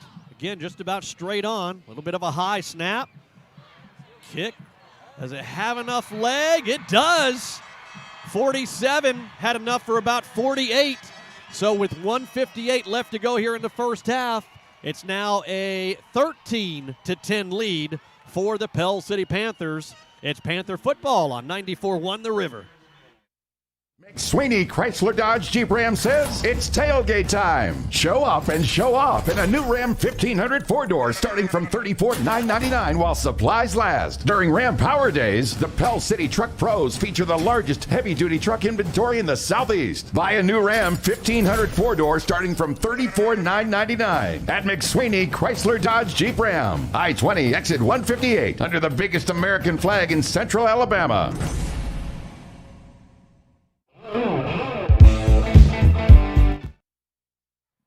As we are 1:58 left to go here in this first half, after that long field goal by Scottsboro, it's now a 13-10 lead for the Pell City Panthers after making a long 2-hour trip from school to school.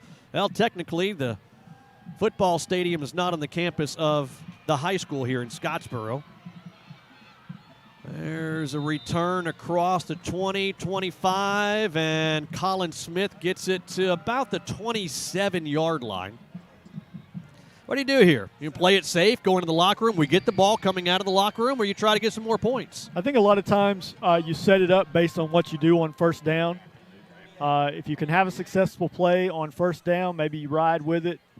We'll see what Pell City comes out on first down. I think that'll say a lot about what we try to do in terms of the remaining minute 49. And the shotgun is Baylor Smith. Twins to each side. 1:49 left to go in the first half. Baylor looking to throw. A little bit of pressure from the backside. There's a complete pass to Gross across the 35. That one good for about 8 yards. And the clock will stop as number 12 goes out of bounds at 1:40 left to go here in this first half. Caleb Gross leading the way tonight. 3 receptions, 64 yards, has a touchdown, goes up big. Target waving at his quarterback there along the sideline. 2nd and 3. I think if we pick up a first down here, we try to run the 2-minute drill and get some points. Again, quick throw near side, looking for Kentrell Borden, diving. Great catch by Borden. Not a very accurate pass by Smith, but Borden hauls it in for a Main Street Drugs and Gift Shop first down. What you got, Scott?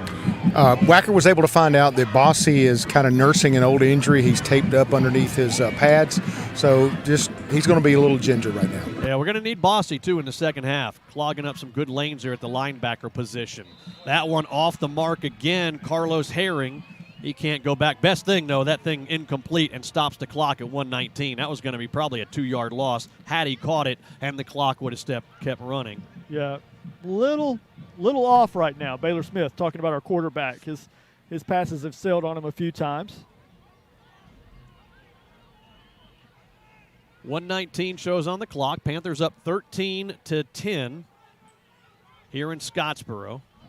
Again, twins to each side. Deontay Reese split to the left of Smith in the backfield. 3 down linemen for the defense of Scottsboro. Here comes some pressure. Smith gets away to Kentrell Borden, and Borden is wrapped up. A couple of yard loss right there. Now you're looking to just wind that clock down on 3rd down and about 13. About a 2-yard loss, so we'll call it 3rd and 12. The clock is winding down at 55 seconds on 3rd and long for Pell City. The ball is at our own 36-yard line. 13-10, Panthers on top here. One more game for Pell City next week, and that's going to be it for the 2021 season. Going to be up at Mae Jemison. Smith looking. He's going to tuck the ball. Running to the 44-yard line. Still going to be well short of the first down marker, and with 31 seconds left to go in the first half, Scottsboro is going to call a timeout to see if they can do something on offense before we wrap up.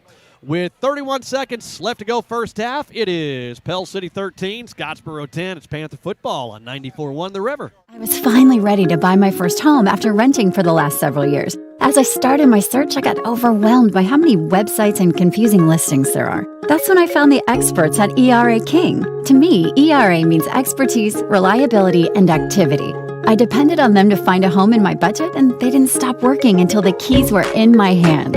ERA King. To us, it means always doing the right thing for every client. What will ERA mean to you? Find out at eraking.com. Back here at Scottsboro, Alabama, the Pell City Panthers up 13-10. 31 seconds left to go first half. Panthers 4th down and 6 on our side of the field at the 44-yard line. And Scottsboro calls a timeout. Oh, boy, right here, Lance. We've had some problems on some snaps on punts that have resulted in some bad things happening. Wet turf, dews falling, cold. Let's get a good snap and a good punt off here. There's a good snap. Blackstone does a great job. Great punt by Jake. Return man touches the ball. Pell City gets it at the 32-yard line, and there's 23 seconds left to go in this first half. Yeah, first of all, Blackstone doing a nice job getting the ball under pressure. return man for Scottsboro comes up, just doesn't quite make the catch, and the ball gets on him. Pell City alertly jumps on it. It's first down from the 32. Got a flag that's thrown on the near sideline. Let's see what this is. It may be a get-back warning, sideline warning. It is, yeah. It's a get-back. Let's hope it's a warning and not a penalty.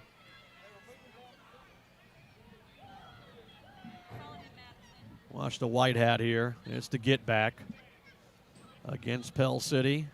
And, you know, some young guys excited after a turnover. A few may have wandered onto the field, so got to keep that in check. 23 seconds left to go first half. 13-10 Pell City lead. See what Coach Lee calls here on offense. Little play action. Smith looking. Ball's on the turf, and it's still hopping around. Scottsboro says they have it. Lance says we have it. Yeah, I think number 73, Lance Sanderson, got on the football. And I think you are correct. So Pell City retains possession. Actually looks like we'll gain a yard down to the 31-yard line. Baylor's got to get rid of it there because we don't have time to even scramble up into the middle of the field. So we need to work the sidelines or go for the end zone. Yeah, I thought with 12 seconds left, I say we just chuck it in the end zone a couple of times, see what happens there. Yeah, I agree. Down here when we got it at the beginning of the drive, and you asked me what I thought Pell City was going to do, well, they kind of got stuck in the middle. We didn't really go downfield a whole lot. And because we kept it in the air and didn't choose some good routes, we didn't burn the clock either. Now, it worked in our favor because we got the muff punt. But ideally, you either want to work it in towards the goal line or you want to drain the clock. Yep. 2, 12, or 14. That's what we want to see. 2, 12, or 14, where are they lined up? You got 12 on the near side, Caleb Gross at receiver. You got 2 to the inside of him, you see. And 14 split up top by himself. See if those 2 backs on each side of Smith is back there to give him a little extra protection, to give him receivers time to get into the end zone. Buying some time.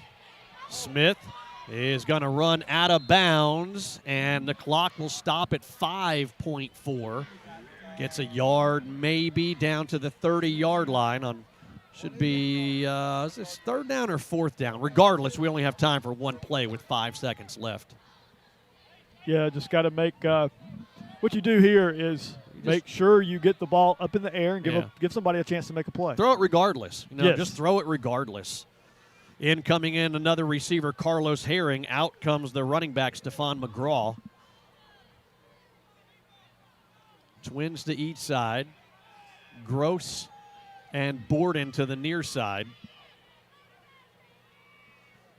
Here comes Smith, buying some time, under some pressure. Throw it, Baylor. Just chuck it up. Ball is up. It's going to be intercepted. Now we got to make the tackle here on the near side. Across at 25, far sideline. And good tackle by Colin Smith, and that's going to end the first half as we're going to throw it down to Scott Elliott with Coach. Coach, that was one heck of a wild first half. What are your thoughts? Yeah, I probably should have kicked the field goal down there, but I felt good. We were completing passes and stuff like that. Like I said, the good thing is, we were trying to score right here at the end, and we get to kick off, and we got the lead. So it's kind of opposite of what we've been. So let's see if we can take advantage of it. One thing that I did see is you do have a sizable advantage on some of your receivers on their corners. Yes. Yeah, that's something we got to keep working on.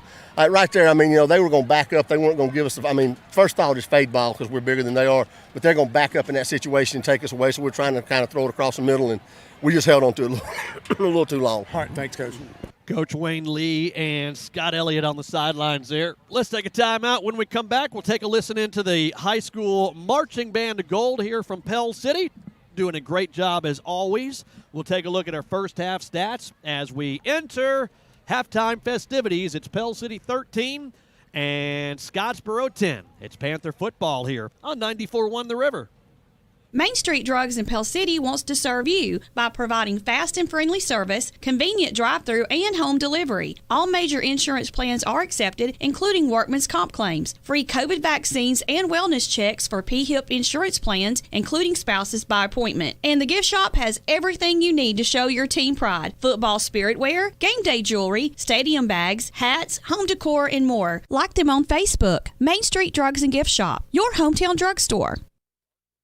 The Territorium Haunted House and Amusements dares you to come visit. Come brave the twisted corridors of the Territorium. But beware if you do. If you're too scared, come ride the Big Eli Ferris wheel or the Haunted Castle Dark Ride. Look us up on Facebook. The Territorium Haunted House and Amusements in downtown Oxford. Scare if you dare.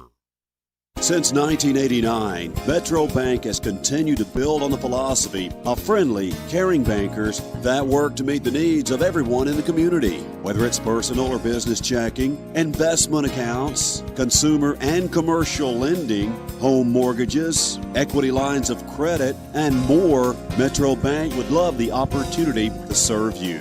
Come home to us. Metro Bank, member FDIC, an equal housing lender.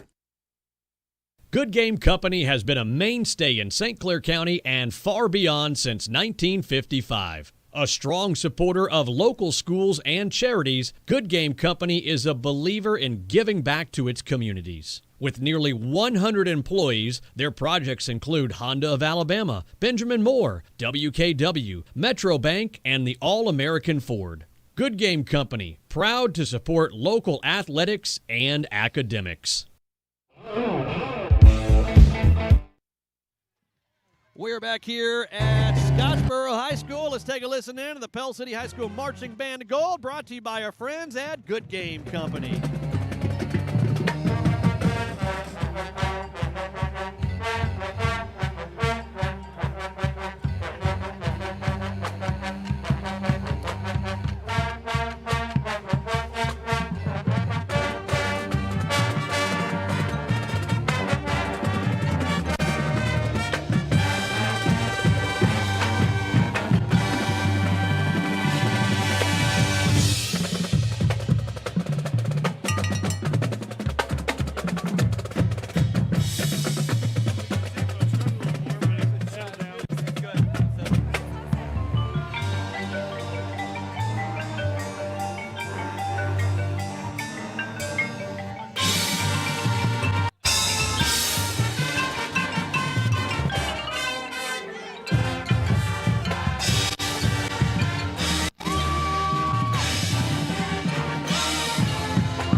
City High School Marching Band of Gold, doing a great job as always, directed by Mr. Corey Funberg. At the half, it is Pell City 13 and Scottsboro 10. Quick timeout. When we come back, we'll take a look at our first half stats and some scores across the river listening area. Again, at the half, it's Pell City 13 and Scottsboro 10. Panther football on 94.1 The River. Whether you need storage for a jet ski or a full-size RV, Dooley's Boat and RV Storage is the only name you need to know. Offering the largest covered storage around Logan Martin Lake, they have 24/7 gated access and running state-of-the-art surveillance cameras. All units have power and water's available, and they also offer by-the-foot storage for jet skis and small vehicles. Dooley's Boat and RV Storage, Highway 231 South at 160 Lakeshore Drive in Cropwell.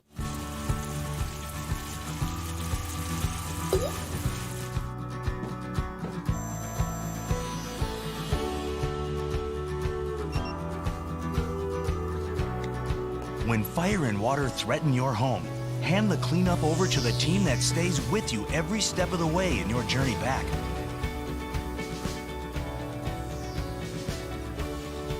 ServPro, like it never even happened. Thinking about buying your first home? Then Coosa Valley Mortgage can help you unlock the door to home ownership. With first-time home buyer programs that can put you in the home of your dreams. Conventional, FHA, USDA, VA, or construction perm options. Call 205-884-2665 or visit CoosaValleyMortgage.com to see what Coosa Valley Mortgage can do for you. Coosa Valley Mortgage, we've got you covered. Equal housing lender, NMLS 198757.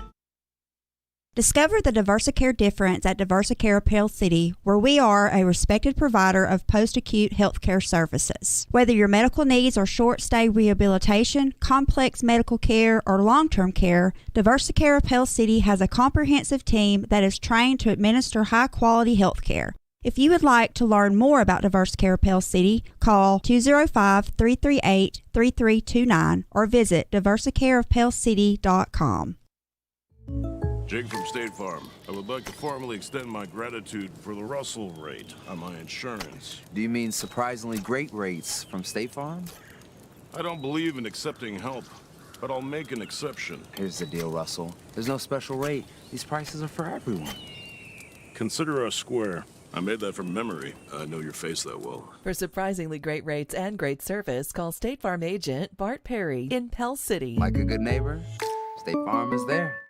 Looking for a little more comfort in your life? Don't think you can afford a top brand heating and cooling system? Well, Carrier has the right solutions for every budget. And at Allen Service Company, they'll show you the full lineup of best-in-class home comfort systems. Turn to the experts at Allen Service Company, where financing is available, subject to credit approval. Call 205-338-2311, 205-338-2311, or visit online at allenservicecompany.com.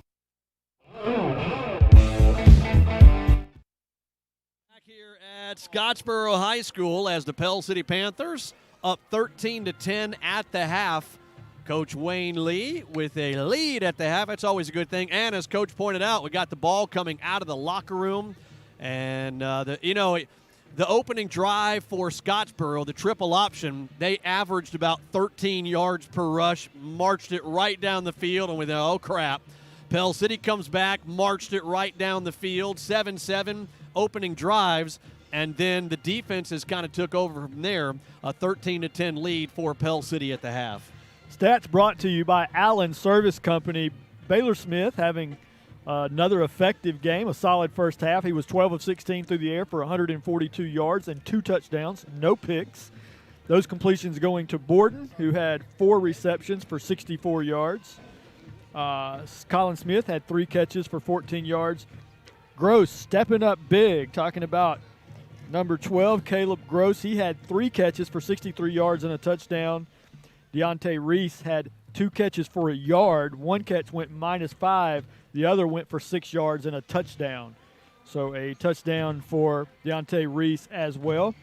On the ground, Pell City doing a fair job. Haven't ran it a whole lot, but we've been moderately successful when we have. 9 rushing attempts for 48 yards. That's good for over 5 yards per carry. Borden has 2 runs for 16 yards.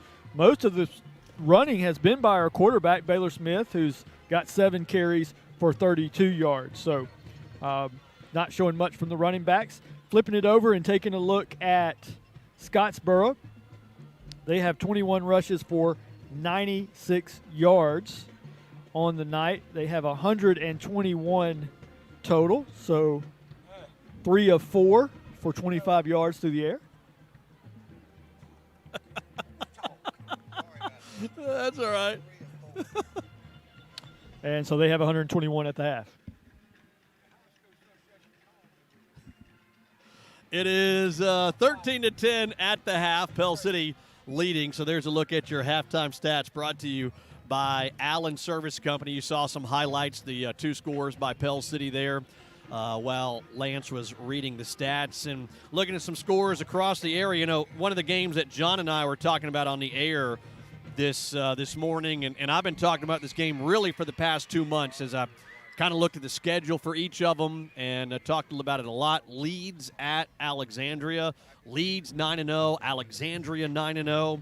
And, well, it's all Alexandria. At the half, it is 29-0 Alexandria over the Leeds Greenway. Matter of fact, the Alexandria, what are they? Alexandria, what are they? Valley Cubs. Thank you. You're a lot of help there, Lance Bowman. I was going to say Bearcats. That's what I was searching for, Valley Cubs. Valley Cubs. Something with some claws.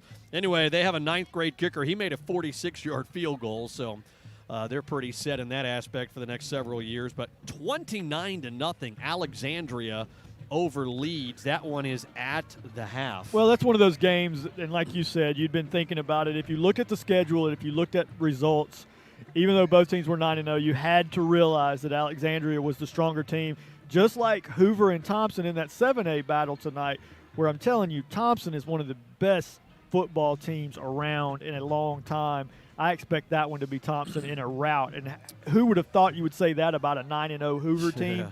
But this 9-0 Thompson team has the top linebacker in the state. He's one of the top players in the nation, already signed and committed to Alabama. And they got, like, I want to say 4 defenders are on the Alabama top 40 recruits. So just a loaded defense for the Thompson Warriors. What was that, 21-10, I think, right at the half was the score. Thompson on top of Hoover there. All right, we got about 2 minutes left here before the clock winds back up as we get ready for the second half. The Scottsboro band wrapping up their performance out there. You've seen them on the video. And I see Jason Callahan. He is turning the corner on the track. Waiting for your coach. He's down. He's coming down the home stretch right now. It took him a long time, man, to get lost. It's like 4 minutes left to go in the first half is when you gave him that 5 spot. Look. What's he been doing down there? He's getting it done. All right, let's take a timeout. When we come back, we will have the kickoff here, second half. At the half, it is Pell City 13 and Scottsboro 10 as the teams making their way back out onto the field to warm up. It's Panther football here on 94.1 FM The River. Since 2002, State Representative Randy Wood has been serving the people of District 36 with pride and integrity. Randy Wood also knows what it's like to run a small business, having owned and operated Wood's Auto Body Shop for years. And Randy also served in the Alabama National Guard. State Representative Randy Wood, a proud supporter of athletic and academic excellence in Alabama schools. And go Panthers!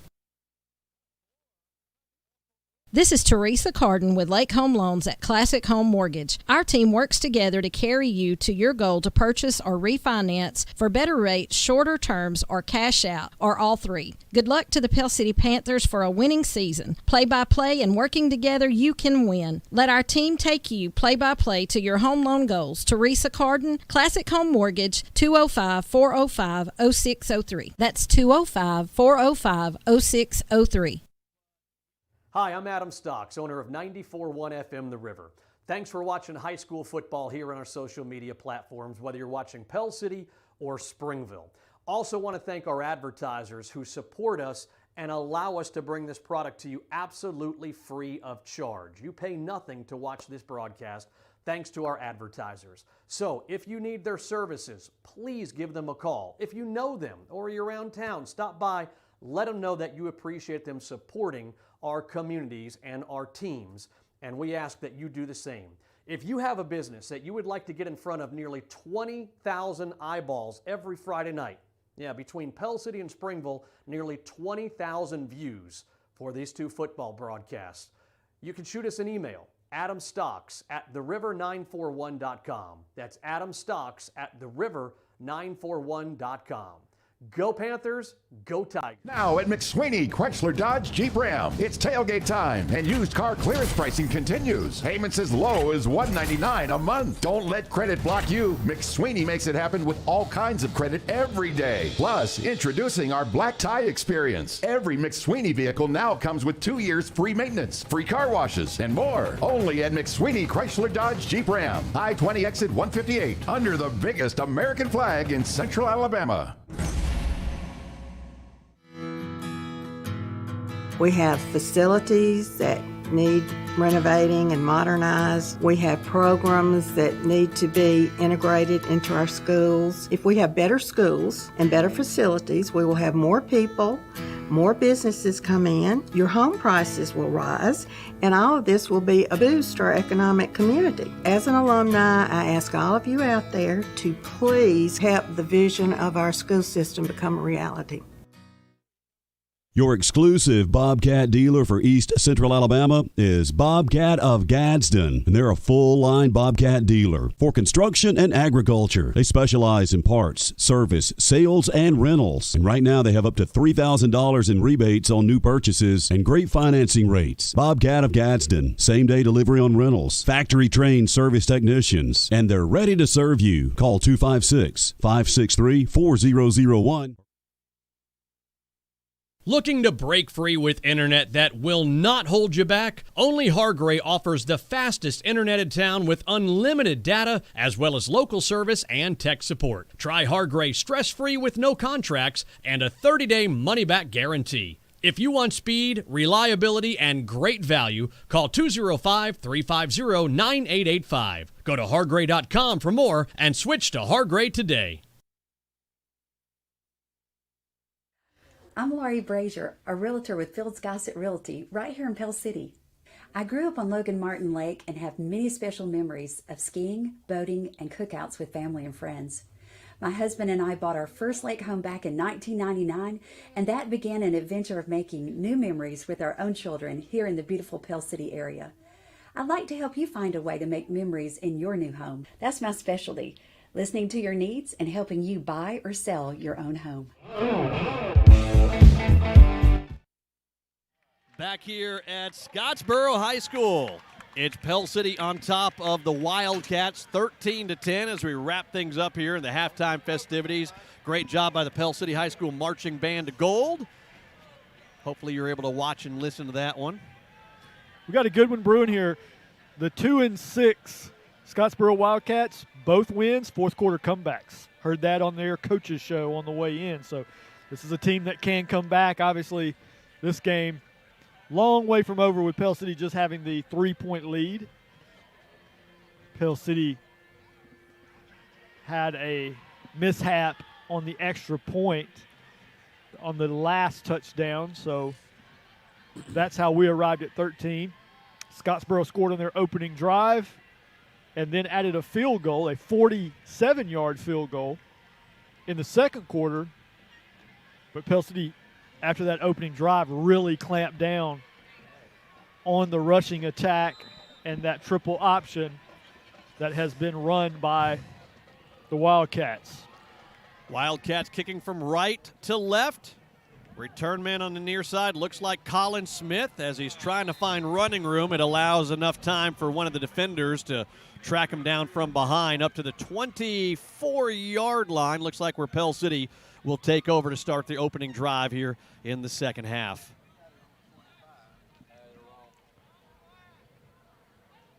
Pell City doing the majority of their damage through the air and behind the arm of Baylor Smith in the first half. Big targets were Gross and Borden as we start our first drive of the second half. Yeah, 190 offensive yards in the first half for the Pell City Panthers, opening up with a run and nothing there. Going to be second down and long for the Pell City Panthers. Carlos Herring.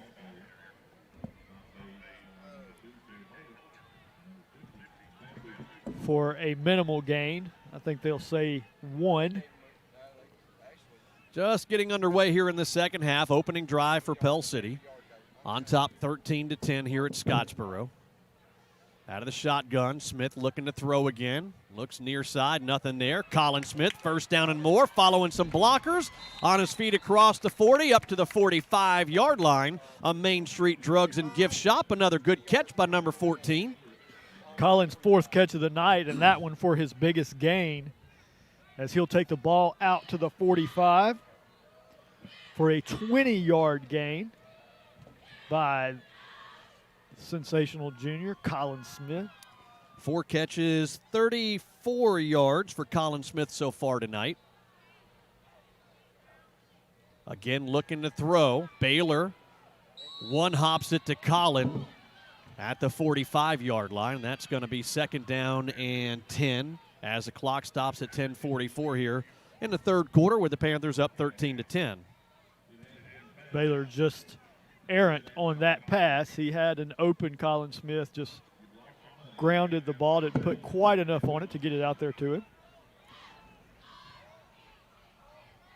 Ball sits at about the 45-yard line of Pell City, near sideline, going from left to right as we're watching here from the stands, calling the ball game from the stands on the visitor side here at Scottsboro High School. The left leg goes up, putting the receiver in motion, and as the catch is made, here comes a whistle.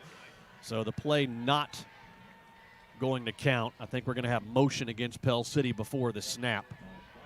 That'll back it up 5, where it'll be 2nd and 15 from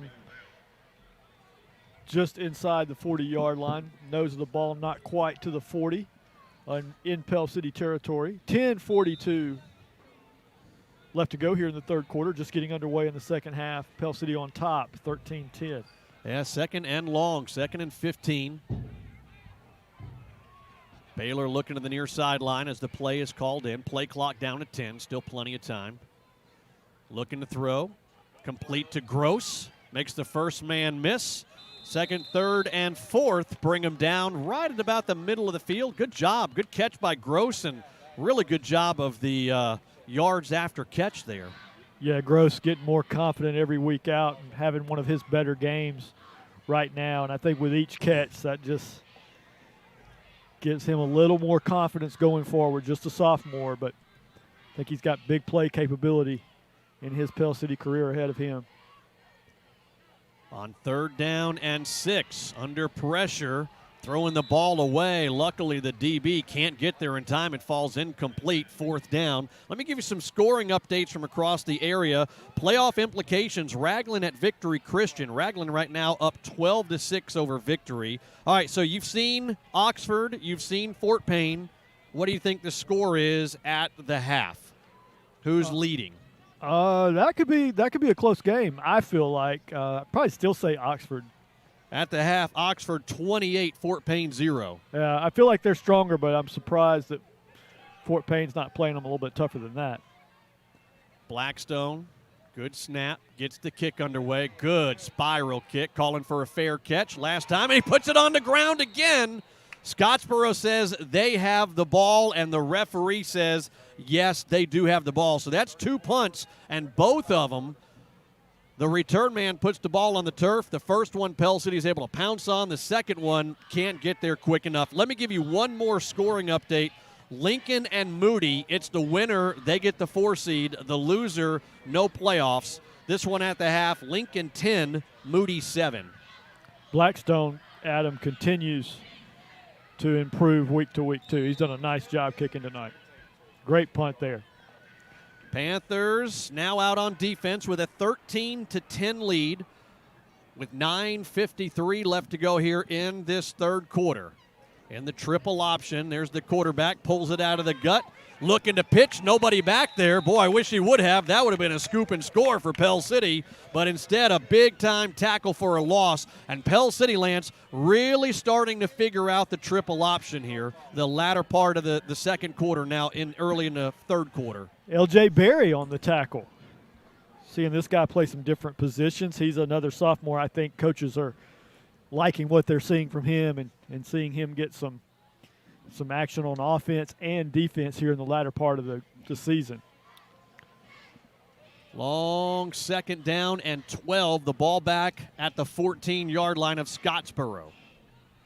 There's the wing in motion. They're looking to throw. Passes up. The receiver is open. First down and more across the 30 up to the 33-yard line. So that's going to result in a first down. They haven't thrown the ball often, but when they do, they're pretty good. 4 for 5 on the night so far.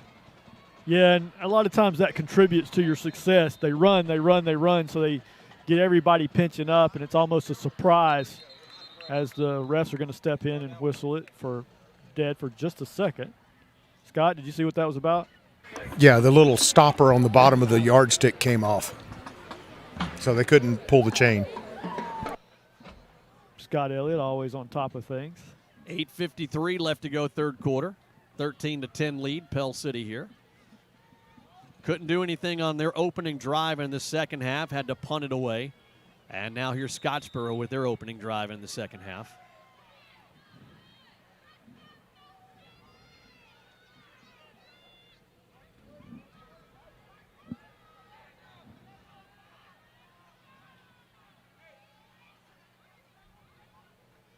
The belly read, quarterback keeper. First defender can't hit him at the line of scrimmage. He gets up to the 40-yard line. That's good for about a 7-yard run right there. You know, Adam, and you called it. You said the first defender came up and didn't hit him. I mean, it was a chance to just put a pop on the quarterback, and we just ran past him.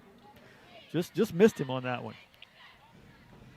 Clock continues to roll. 8:15 left to go third quarter here at Scottsboro High School.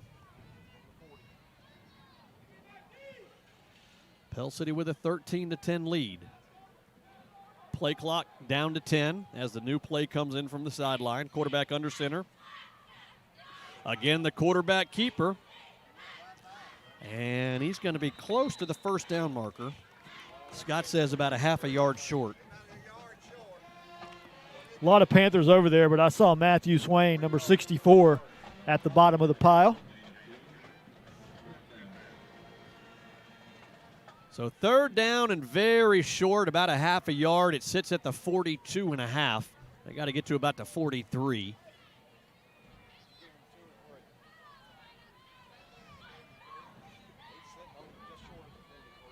One back, about 3 yards behind the quarterback under center. Here comes the wing in motion. It's to give to that fullback. First down and a whole lot more. Into Panther territory inside the 45. Down to the 44-yard line, so the chains will move. And the clock stops momentarily at 7:08 third quarter. I don't know if you noticed, Adam, we brought both linebackers up on the edge, and we're just bringing pressure in from the inside, from the outside in, but the running back still just slipped right past Drew Sisson as he came in and got to the second level pretty quick. And with the linebackers coming in and stunning like that, it's just going to be up to DB, safeties, and corners to bring that big fullback down. Got a stoppage of play. The referee on the far side blows his whistle, and now he goes back to that far side, the home side over there. Now the quarterback asking what's going on. You hear the whistle from the white hat, blowing the play in on 1st and 10 for Scottsboro. Panthers up 13-10 with 6.5 left to go third quarter. Setting up the screen to the big fullback. He's got some blockers out there. Going to have a first down and more. Again, they don't throw the ball a lot, but when they do, you talked about it, you run.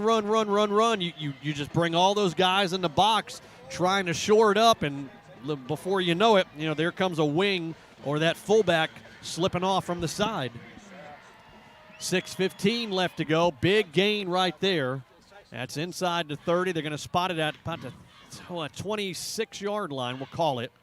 on the quarterback keeper. First man on the scene for Pell City, Jaden Coleman, the junior. Yeah, you talked about that previous play, Adam, and that's just something their coaches probably notice as they run that same alignment with the triple option over and over and just say, hey, if we show this alignment like we're going to the left and we could have put a fullback out in the flat, they're going to have nobody home, and that's exactly what you saw when they ran that previous play for the big game with the pass out to the fullback. About a 2-yard gain brings up 2nd down and 8. The ball at the Pell City 24-yard line. Panthers with a 13-10 lead. In the belly of the fullback, the quarterback says, I see more room on that far side, and he saw a lot of room. That's going to be enough for a first down goal to go. And Adam, you talked about it at the top of the broadcast. You got to play the player, meaning if it's your job to be on the pitch man, if it's your job to be on the fullback, because he's putting that fake in there so deep that you don't know until the last second if he's going to pull it and take it himself. And that's why you got to stay honest with who your key is, who your responsibility is on that triple option. Yeah, the quarterback literally will take 2 or 3 steps with that fullback going into the line and decide, I'm going to pull this thing, and that's what he did right there. That time he gives to the fullback up the middle, spins across the goal line, and with 4:53 left to go in the third quarter, a 6-yard touchdown run now gives the home Scottsboro Wildcats a 16-13 lead awaiting the PAT. Reminiscent of the first half, folks, when we had Pell City that just let the Scottsboro team run right through them on the first drive and then tightened up the rest of the half. And hopefully we can do the same here because they had a very successful drive to open the second half. PAT, a little bit of a high snap, plenty of leg, up, and it is good. 4:53 left to go here in this third quarter. It is Scottsboro 17, Pell City 13. It's Panther football on 94.1 The River. If you're looking for a new primary care doctor, consider a Complete Health practice. As one of the largest independent primary care practices in the Birmingham area, there are several locations in St. Clair County. And as a Complete Health patient, you can expect excellent service and care centered on you.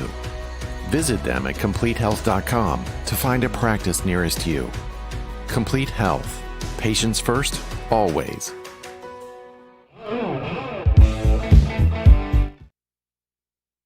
At Scottsboro High School, the Pell City Panthers down now 17-13 after the 6-yard touchdown run by the big fullback of Scottsboro.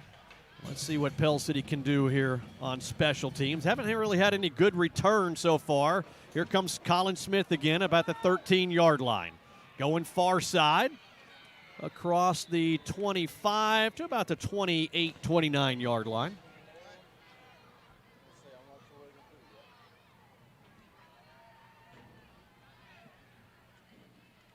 Last time these two teams met, 22 years ago. Technically, Pell City won last year, 1-0, the old COVID game. But the last time these two teams met on the field, it was in 1999. 22 years ago, Pell City won that game 27-7. Pell City 1-3 all-time on the field versus Scottsboro. A couple of back-to-backers. Played them in 63 and 64, 98 and 99, and then 20 was the forfeit and 21 this year. There's a screen pass outside to Carlos Herring. Couple of yards there for number 5. Quick question on this COVID situation. Can't help this, okay? High school football all over the country, folks gathering in crowds. College football, 100,000 people in a bowl. COVID numbers dropping.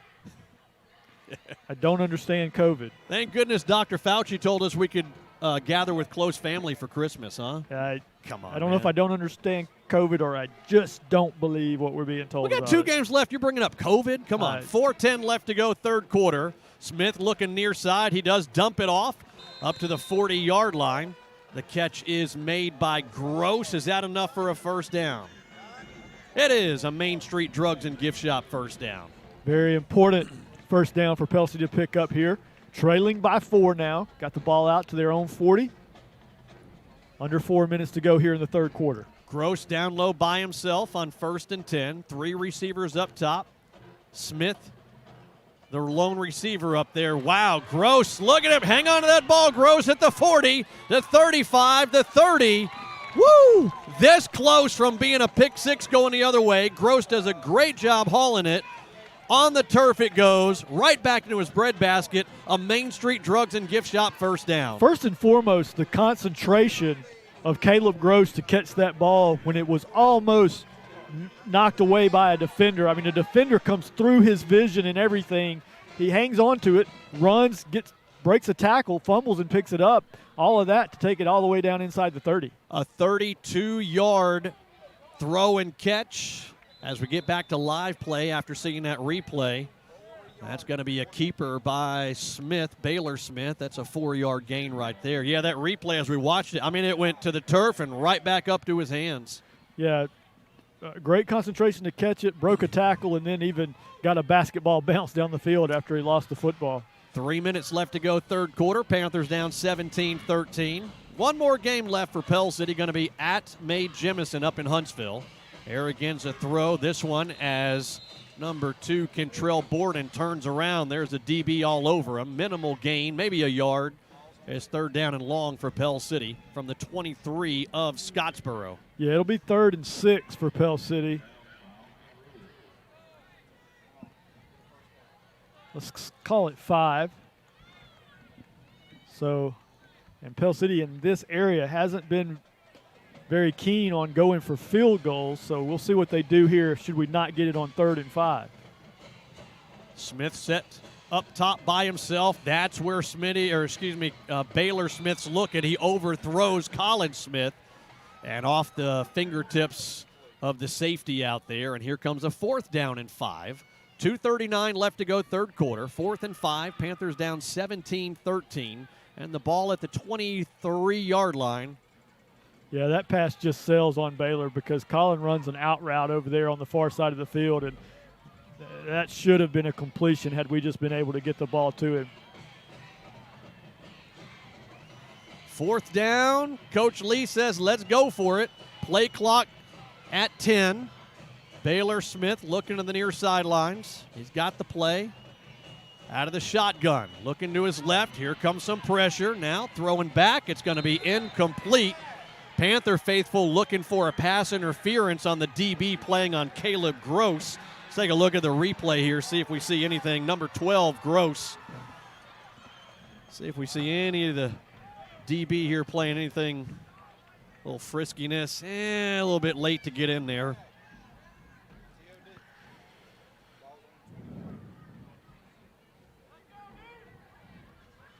So the turnover on downs with 2:31 left to go. Here in the third quarter, Scottsboro with a 17-13 lead. The ball is at their own 22-yard line. The quarterback keeper, not going to happen this time. A tackle for a loss by the Pell City Panthers. Yeah, Adam, it was number 64, Matthew Snow, breaking in there and wrapping him up and throwing him to the turf. Matthew Swain, excuse me. That's going to be a 3-yard loss. He throws him back at the 20-yard line. Big Swain there playing it perfect. It's 2nd down and 13. Ball at the middle of the field. Under center on the triple option offense here out of Scottsboro High School.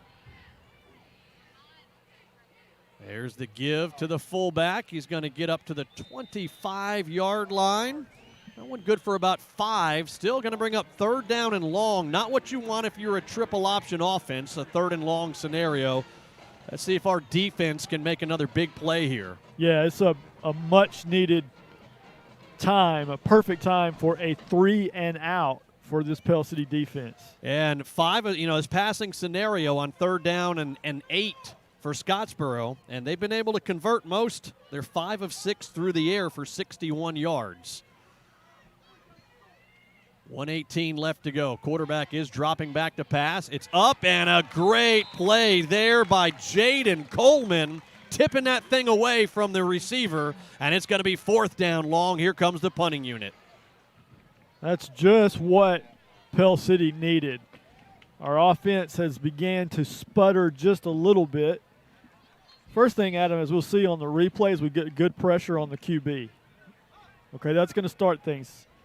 Get a rush on him. He's got a fire, gets tipped.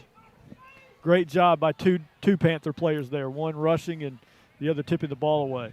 Borden watches the ball, hit at the 45, continues to roll, goes out of bounds, and it goes out on the far side at the 30-yard line. It's one of those things that we've seen. As we see it go out of bounds on the far sideline, Lance and I look at each other and just kind of give that grimace face. That's one of the things that wish we really could have cleaned up through the course of the season is the special teams return unit. And I think we've lost a lot of yards this year, either not getting that fair catch or watching that thing, keep on bouncing behind our return man. But still not horrible field position at the 30-yard line of Pell City after forcing the punt. 1:03 left to go here in this third quarter. Panthers down 17-13. And as Baylor drops back to pass, here comes some whistles, and it's going to be motion before the snap by Pell City, so 1st and 15 now. That's a few times we've had the old false start tonight, maybe 2 or 3.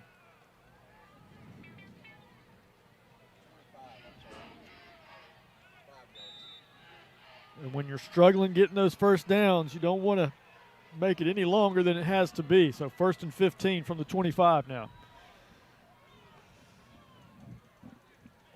Going from left to right with 1:01 left to go in the third quarter. Dumping it off. A little easy pass there. Easy peasy, and let the receiver do the rest.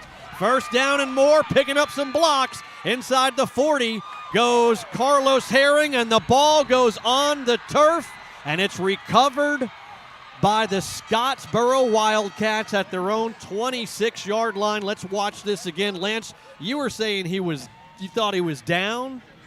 I was hoping. I mean, it's close. Let's see if the ground causes this fumble here. No, it's popped out. Yep. Man, oh, man. You got a guy that plays defense that's coming out and helping on their offense. Probably hasn't done a lot of ball security drills, just being fair to him. I mean, that's an explosive player, but he's got to hang on to it through the play. Yeah, Scott, we're going to go down to Scott for our Serve Pro St. Clair County game time conditions report. Temperature dropping, dew dropping. We got dew all over the stands on the equipment. Might have had a little something to do with it on the quarterback keeper. Good job, good hard hit by a couple of Panthers there. Yeah, Bossy giving him a pop. Yeah.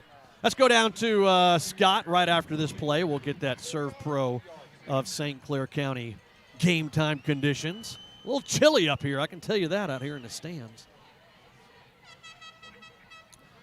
Let's see, I think Scottsboro is going to be content watching the clock roll to the end of the third quarter.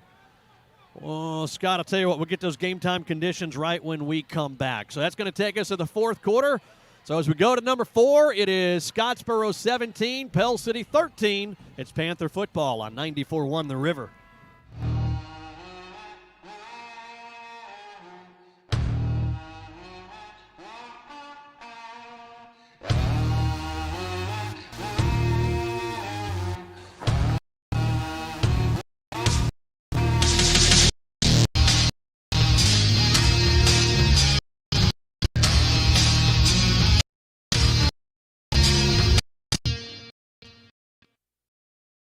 Whistler Dodge Jeep Ram says it's time. Off and show off in a new 1500 4-door starting from $34.99 while supplies last.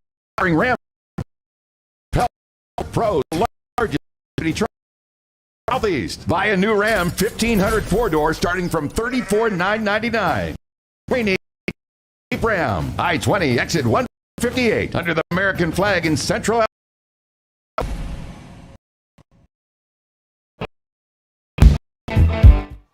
Scottsboro High School, the Pell City Panthers down 17 as we start the fourth quarter. Good foot. When he breaks free, where's as he's got it down his left hand. Receivers should all ball to the go away from the hit. David help that left elbow all on the wrong side.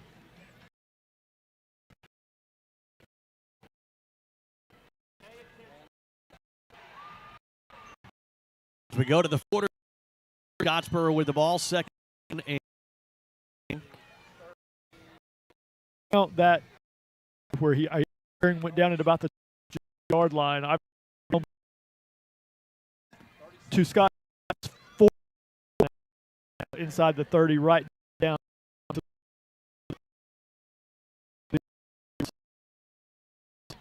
11:40 game. Panthers 13 ball at first there. Third. There's the pitch on the Ken. The running back get on it.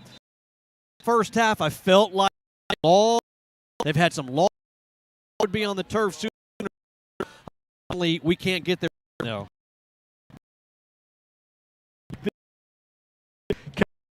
Has been on there a lot of times for this rare way with it. What our plus minus is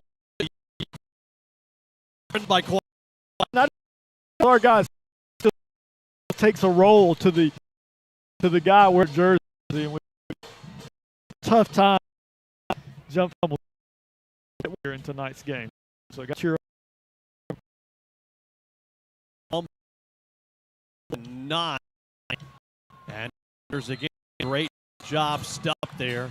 You got Hunter, one of your defenders there. Pell said Swain and Hunter Otwell. Otwell's back some pain, showing some toughness out there playing for Pell City after down here, Lance. Clock's down on 17-30 game. Scottsboro on top. Left to go here. 7 9-yard line. 5 of 7. And long do they go? They give to the full. Got a big sounds, but he gets across. They're down to the 44-yard line. Gross, good at it. Something I see him improve on careers, get a little physical out there.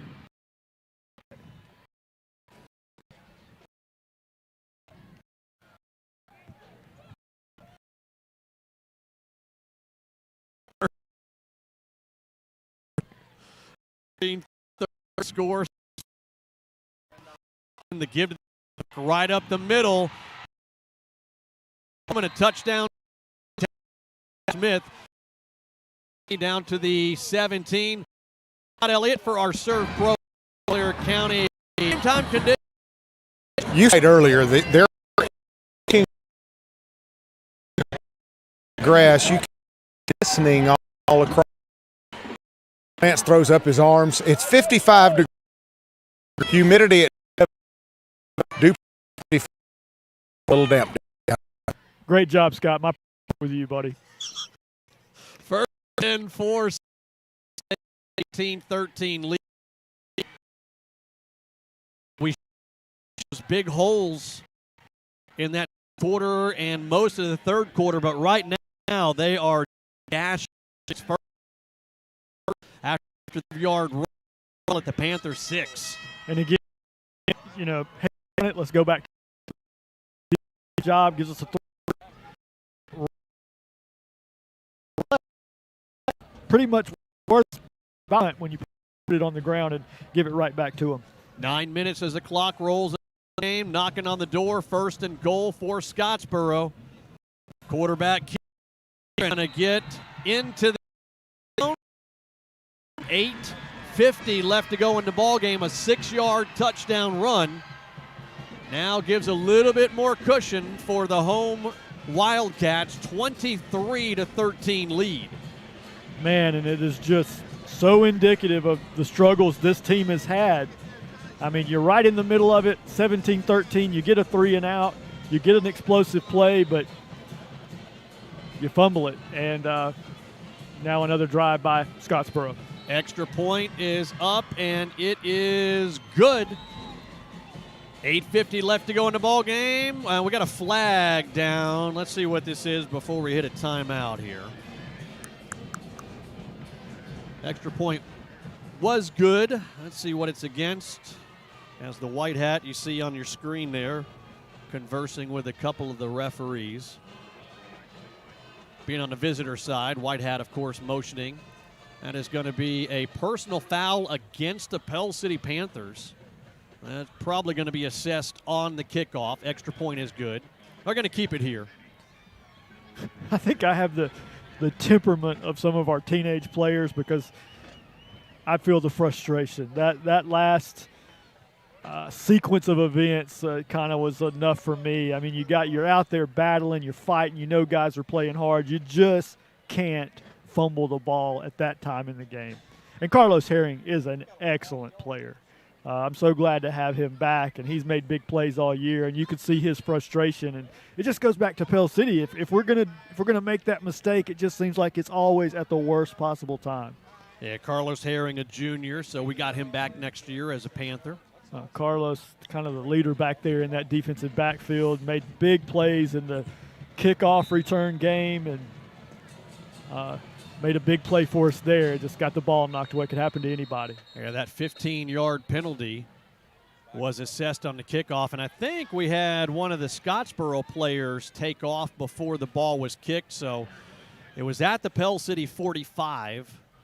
And if it is, yeah, they're going to march it back to the 50. This may be a returnable ball now because he kicked it about as hard as he could, and that went about 4 yards deep. So we got 3 guys deep. Man, we could use a big return right here on special teams. I've watched a lot of college football on Saturdays, and I feel like that's not called as much as it used to be.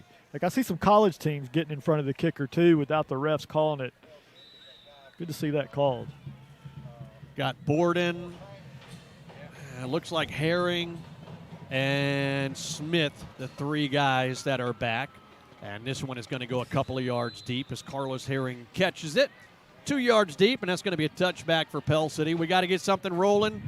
We don't need a 14-play, 7.5-minute drive. We need about a 3-play, 80-yard drive quickly with 8:50 left to go in this ball game. Panthers down 24-13. Yeah, need a quick scoring strike here for sure.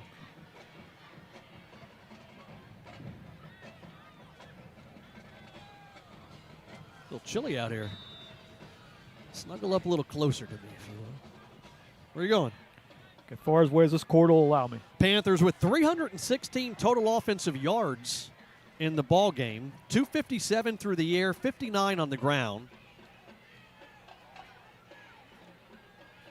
Smith looking to throw. He's got plenty of time, and he's going to be crunched, and his helmet comes off. And that's going to be a personal foul. Yeah. They got him crunched. We have a replay on that one. And then a third one comes in and just kind of hits him with his helmet that was already off. Watch right here, Baylor. There's 2. Here comes number 3. Boom, right there. Boy, that's almost a throw-out material right there. Scott, what you got? His helmet was clearly off, and he got hit in the helmet. Then the player grabbed his helmet. To me, that's ejection. Watching the replay, got a personal foul, no ejection. I mean, the helmet was clearly off of Baylor Smith as the third one came in. And, I mean, he came in – show that again. He came in with his head down. Helmet down. Crown of the head on a helmetless player is what this kid did here. Watch it's this. Clear for everybody to see. These 2 got him. Watch number 3 come in, helmet down with – they see him. I mean, he's trying to hit him. Should have been ejected. Yeah. That young man should have been ejected from the game, no question. That's just a dirty play right there. That's about as dirty as it gets. 15-yard penalty is what it results in a first down, and the ball is up at the 32-yard line of Pell City. 24-13, Pell City down right now. We got to get something rolling quickly. We got to get in the end zone quick, get our defense time to get out on that field, a 3-and-out, force a turnover, something. We're down 2 scores, obviously.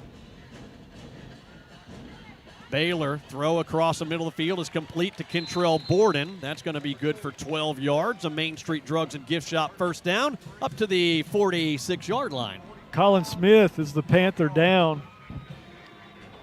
He is down about the 33-yard line, and he's in some pain.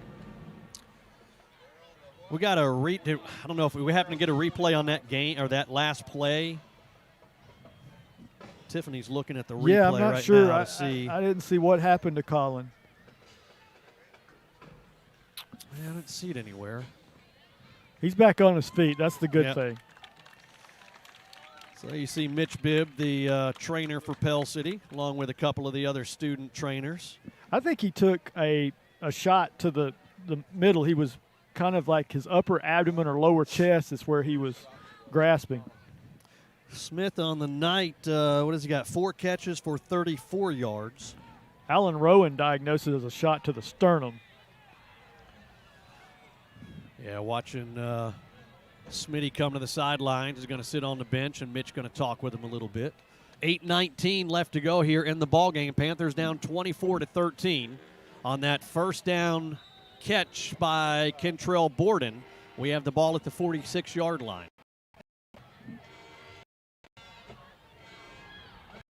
Smith, the throw, got a receiver open. It's Gross with another catch. Inside the 30, the 25, looking for blockers, picks him up. The 10, the 5, stumbles in. Touchdown, Panthers! 8:04 left to go in the ball game. And a big play by Gross. Woo! He has got a big-time night They marked him tonight. out. They marked him out. Yeah, I had my binoculars on it. That's a tough call. Man, let's look at this on replay. Yeah. I don't think he got out of bounds. I thought he got it across. Just take a look on the replay here. Yeah, there's number 12 going, and bad call. That's a touchdown. Horrible call. He never stepped out of bounds. Wait, the referee's right in front. We got a camera 90 yards away, and it's clear as day on the camera there. So they did call it a touchdown? He got it. So they did call it a touchdown. Or no? No, they didn't. No, but it should have been. Horrible call. Yeah, you could watch that on video. That was easy to see. Looks like a little wildcat. Kentrell Borden taking the direct snap, and he is going to get in. Yeah. Now there's the touchdown for the Panthers with 7:58 left to go here in the ball game, and the Panthers have cut it down to a 1 possession, and we got another Panther down on the field. And here comes Mitch Bibb again. That's the guy we don't want to see out on the field. Slow getting up. Who is that? Got the binoculars. Is that 11? Yeah, that's Sisson. Drew Sisson, probably our best defender, top tackler on the team.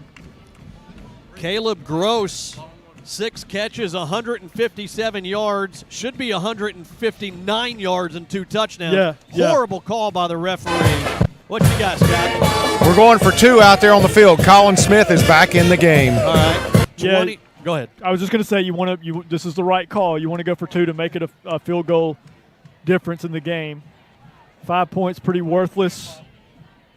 So you wanted it 3 points here. Caleb Gross, 6 catches, 157 yards, 1 touchdown. Should be 2 touchdowns, as you said, Adam, but definitely making some big plays. Going for 2 here. 7:58 left to go here in this ball game. It is a 24-19 deficit. Obviously, this would make it a field goal difference.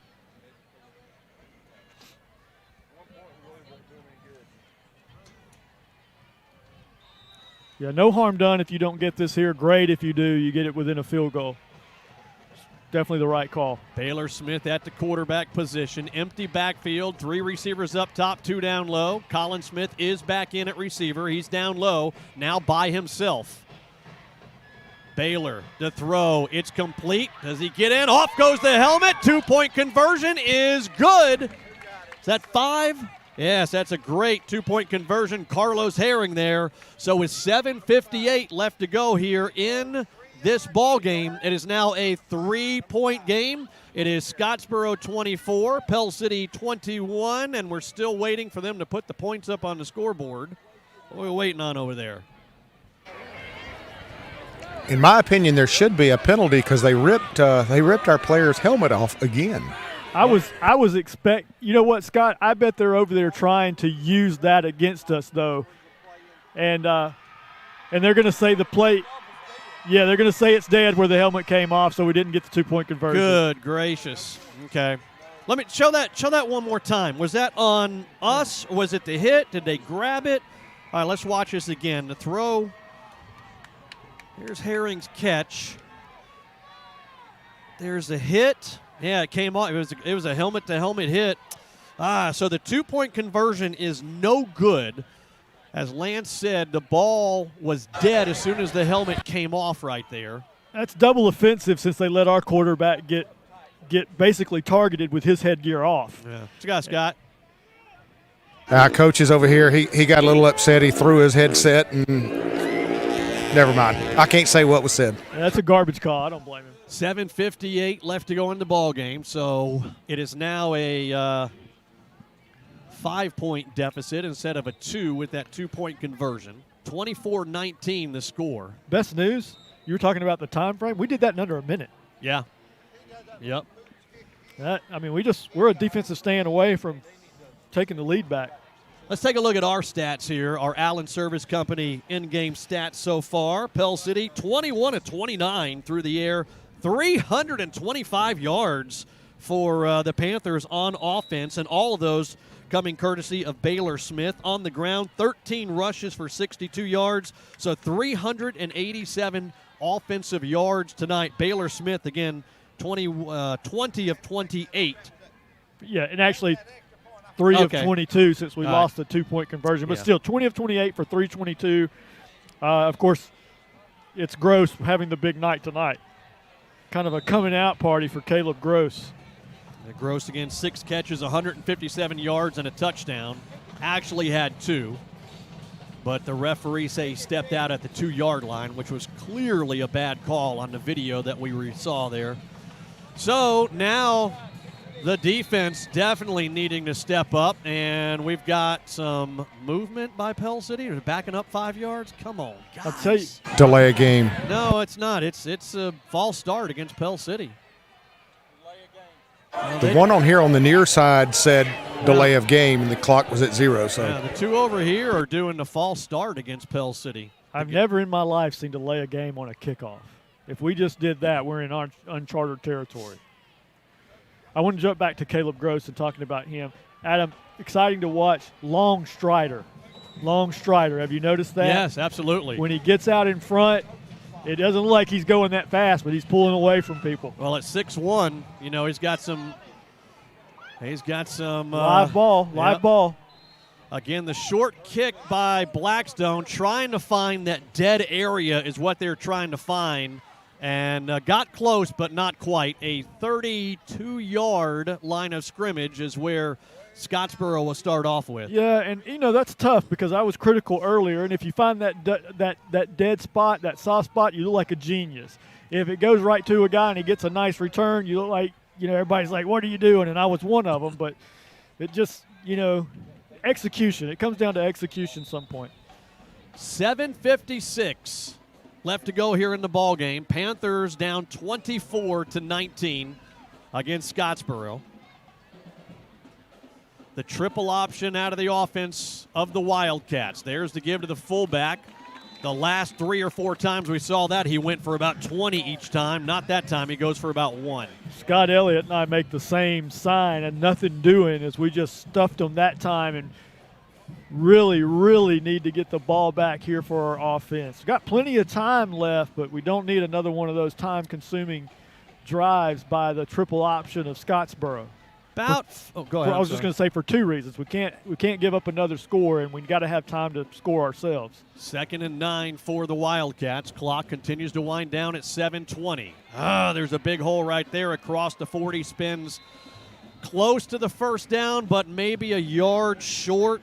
40 rushes now for the Wildcats for 230 yards. So right at about 6 yards a carry for Scottsboro tonight. We got a stoppage of play. Clock is at 7 minutes left to go in the ball game right now.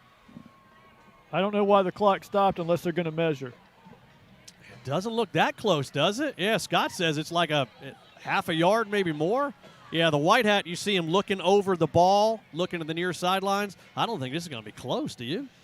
I don't know, but the clock stoppage is a benefit to us, so we're behind. So no problem here, guys. I think he'll be short. I think he's well short.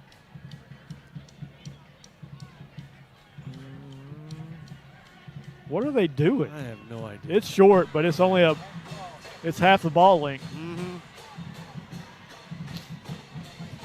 Get out of the frame, whoever that is. Yeah, about a half a ball short. So 3rd down and short. The clock stops momentarily at 7 minutes left to go here in the ball game. It's Scottsboro 24, Pell City 19. Hello to everybody watching on Facebook, also on YouTube, watching on our app, and those listening the old-fashioned way on 94.1 FM. Appreciate that. Those listening on the radio, maybe you didn't know, you can watch the games live now on Friday night. Download our app, 94.1 FM The River. On 3rd and short, the quarterback keeper, he's going to spin up to the 50-yard line. That will be a first down. Clock stops momentarily at 6:37 while the chains move. Yeah, it's almost a given with their triple option attack that they were going to pick up the first down. So now you just got to start over. Still plenty of time, but dig in here, get the ball back for your offense. I'd love to see one of those long pitches again. Hit the turf. Yeah, we're just looking for somebody to make a big play on defense now. Yeah, 11, we need you to make a play. 37, you need to make a play out there. 2, start punching at that ball. Make that tackle, but punch at that ball. It's cold, it's wet, the dew is dropped, about 53 degrees out there, and we got a timeout on the field by Scottsboro. Let's take it with them. 6:10 left to go in the ball game. It's Panther football on 94.1 FM The River. We have facilities that need renovating and modernized. We have programs that need to be integrated into our schools. If we have better schools and better facilities, we will have more people, more businesses come in, your home prices will rise, and all of this will be a boost to our economic community. As an alumni, I ask all of you out there to please help the vision of our school system become a reality. Back here at Scottsboro, the Panthers down 24-19, 6:10 left to go in the ball game, and the chains move on that last run by the Wildcats. 1st down and 10, the ball right at the middle of the field as they're going from left to right. Somebody's got to make a play on defense here, or 3 plays in a row and force a punt. Under center in that triple option, a wing on each side, back split 3 yards behind the quarterback. Quarterback keeper all the way. There's play number 1 on that right side of the defense. And it's Isaiah Bossy. 37 made the play on the quarterback. Great job, 37. He had some help. I know there were other Panthers in there, but 37 broke through and made the initial pop. The clock is winding down. Clock is not our friend right now. 5:40 as it continues to roll here in the ball game. Panthers down 24-19. Need 2 more big plays just like that. See if we can't force a punt. Play clock down to 3. There is the snap. Ball's on the turf, and the quarterback hops on it. Now here we go, 3rd down and 10. The ball at the 50-yard line. They're probably going to run it down again, but if we hold them here, and of course they would have to, they have the option to go for it on 4th down with the ball being in the middle of the field. So we might have to make 2 stops here, Adam. Yeah, boy, I don't know. If I'm Scottsboro, let's get to that point. I don't know. If I'm Scottsboro, I'm not going to give them half the field. I'm not going to make it that short. We'll see what happens on 3rd down. I mean, obviously, you got to stop it here. Yeah, it depends on what they pick up here. Got to watch that pass, too. Pretty much every time they've thrown the ball, that receiver's been open. 4:40 left to go here. 3rd down and 10. Quarterback, he's dropping back to pass. Here's some pressure. He's going to be brought down. It's a sack at the 45-yard line by Pell City. And here comes the punt. And it's 52 on the sack. Watch this play here. What's the name? Dunnaville. Dunnaville, yes. And watch Dunnaville come busting through. Immediately. Yes, he did. He blew that play up. Great job by 5-2 right there. 4th down. Now it's definitely not a go-for-it moment or a punt moment. It is a punt moment. Yeah. Now, here's what we were talking about earlier. Number 2 has got to make a play. Number 2 has either got to fair catch this thing keep it in front of them. Don't let this thing bounce back 10 or 15 yards behind you. Well, look, he's not very deep, and that may be he's in punt safe. And he calls for a fair catch. No, I guess not. Caught it over his shoulder at the 15-yard line. Well, look, here's the thing. He saved us a ton of yardage. Yeah, he did. That could have been pinned inside the 5. He makes a nice over-the-shoulder catch. I thought he called for a fair catch. Did he do that? I think he was just. I think he was just getting his hand set up to catch it because he's running backwards. Let me see this again. Hold on. This is more about you being right. Regardless, the Panthers have 85 yards to go in 3:43. A field goal does no good. Plenty of time. Have all our timeouts. There's more than enough time here. Going from right to left on 1st down and 10. Game number 9 on the season for the Panthers on the road here at Scottsboro. Pass all the way. Smith. Oh, look at Wopin sliding at the 34-yard line. The catch is made by Kentrell Borden. And suddenly, it's not just number 2 and number 14. Throw 12 in the mix, too. We got three big play guys out there catching balls for us. A lot to feel confident about right now. 3.5 as the clock rolls on that Main Street Drugs and Gift Shop first down from our own 34. Dumping it off. There again is number 2 with the catch, and he's pushed out of bounds. Near side at the 41-yard line. That's good for about a 7-yard gain. We'll take it. Yeah, and a heads-up play by Borden getting out of bounds. 3:16, the clock stops with Borden going out of bounds. I wouldn't have minded him cutting it up at the last second. He might have gone ahead and gotten the first down too, but still a good job, heads-up play to get out of bounds. 2nd down and a long 3 from our own 42-yard line. There's a draw. Just run. There he goes across midfield. Once those little legs got going north and south. I think that was Herring on the carry, wasn't Herring. It? Out of the backfield, yeah. I thought I saw some explosive speed. Oh, my goodness. And a flag down at about midfield.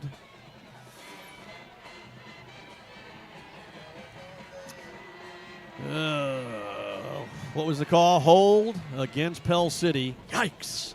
3:08 left to go in the ball game on what would have been a big first down into Scottsboro territory.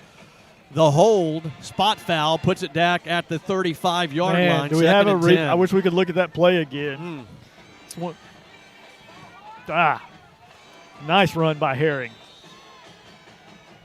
Clock goes back in motion at 3:05 as it continues to wind down. Panthers down 24-19. Smith under some pressure, drops it off and just overthrows Carlos Herring coming out of the backfield. All of a sudden, the pucker factor has gone higher on 3rd and 10 from our own 35. How is it 3rd and 10 after that huge holding? Yeah. I guess I don't know. All right, here we go. Big 3rd and 10. We don't have time. I don't think we have time to give the ball back to him either. No. This is 4-down territory, I think. 2:58 left to go here in this ball game. Here comes a blitz. Quarterback draw. Look at Smith go. Oh, the ball's on the turf, and Scottsboro recovers. Oh, great play call, and unfortunately Baylor Smith just didn't tote the rock secure enough. And it goes right into the secondary and right into the hands of Scottsboro. And with 2:52 left to go here in the ball game, not over yet, y'all. All right, look, 2:52 left to go. Pell City still has all 3 timeouts. The defense has to force a 3-and-out. And, I mean, that's what's got to happen here. Yeah, and they'll probably have to burn some of those timeouts even in the process of doing that. Yeah. So there is a chance here, but we can't give up a first down as I step on my mic cord. Under center on 1st and 10. Ball at the 50-yard line. Ball's on the turf, and, boy, I tell you what, each team is just like, hey, we don't want it here. You take it. And, oh, man, it's a 2nd down and 10 now. And the clock at 2:35 as it winds down. I'm surprised we're not using our timeouts. I think after this play right here, I think we have to burn them. Play clock at 20. Game clock at 2:25. The ball sits at the 50-yard line. Panthers down 24-19 here at Scottsboro. on 2nd and 10. Put that ball on the turf again there, young man. On the snap, the give to the fullback. Come on, guys, get him down. He's down before the first down marker. And now we've got a timeout at 2:01 left to go in the ball game, and it's going to be a 3rd down and a 3 scenario for the Panther D. And you'll probably have to burn another timeout because they're probably going to go for it on 4th down from this distance. I don't know. Like you said, you got a chance to pin, but we need a big play to remove that option. Play we need here is something like what Dunnaville had on 3rd down the last drive, is to get a tackle for a loss or a sack about 4 yards in the backfield. Because right now on 3rd and 3, you're right. I mean, Scottsboro's coach may say, we're going to go for it. I think I can get 3 yards in 2 plays. Plus, I mean, you get that 1st down and you don't give Pell City a chance. You punt it, and you give a team that's made big plays all night a chance. Wow. You way deserve that. 2:01 left to go in the ball game. Here we go. 3rd and 3 from the Panther 43-yard line. There is the give to the fullback. 1st down. That'll do it. Driven out of bounds. Clock stops. Well, clock stops at 1:53. We got 2 timeouts left. And you got to remember, the last 2 possessions, they put the ball on the turf 3 times, including this one on 1st down. Yeah, I guess with the 2 timeouts. No, we only have 1 timeout left. Scoreboard says we got 2, if that's correct. I don't know. That's 24-19 score. Scottsboro on top with 1:53 left to go here in this ball game. Quarterback keeper, and he's going to be met about the 22-yard line. Ball's out. Is he down? No, the referee is saying 2nd down. Come on, guys, get the ball back to the referee. We're burning clock here. We got to burn a timeout if we got 2. Scott, what you got? I'm not going to call home cooking here, but I'll leave it at that. Man, I saw a guy with a pile of Panther bodies, and then I'm looking to see what's going on, and there's a Panther popping out of the pile with the football, and the quarterback's still up on his feet. I guess they blew it dead. Yeah. 2nd down and 6. The ball at the 22. 1:10 left to go here in the ball game. Panthers down 24-19. There is the hit on the fullback right away by Sisson. Quarterback has to keep it inside the 20, about the 19.5. 3rd down, and I'll call it 2, maybe 3. And I do believe we've got a timeout on the field. We're going to keep it here with 59 seconds left. Scoreboard says Pell City still has 1 timeout left. Scott, you agreeing with that? You think we have 1 as well? Yeah, we just used 1, so that knocks us down to 1 left. Okay. We've got 3 yards to go. Alan's saying everybody's in agreement. 1 timeout left. 3rd and 3. Whoo! And this, I think, let's see, up by 5. I don't know. Well, let's see what happens on 3rd down here. I would roll the dice here, and I would stunt my linebackers. I really would. I would bring them right up in the gap between the tackles and guards or the center and guards and just blow the quarterback up. I mean, he might get burnt, but... And he's the one putting the ball on the turf all the time. Yeah. I mean, just kind of at a last ditch. Doesn't look like we're going to do that, by the way, but, well. There's a 3rd and 3 with 59 seconds left to go here in the ball game. Quarterback keeper. Come on, guys. You got to get him on that. We got all those guys in the backfield. Scott is down there. He says it's close to a 1st down. And the referee still waiting on a signal from one of the Zebras. Yeah, when we had our shot at him, we just didn't get him. Yeah, that's it. They got the 1st with 51 seconds left. That's going to That's going to be it. We got one timeout left, so that's going to be your final score.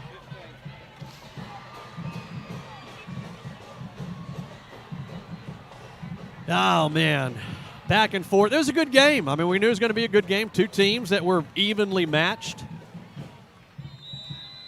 And I don't think we're going to have to get another snap off at the clock is 30 seconds. Yeah, that's going to be the end of the game. We're going to be talking with Coach Wayne Lee at the right after they get done. He gets done talking with his players here.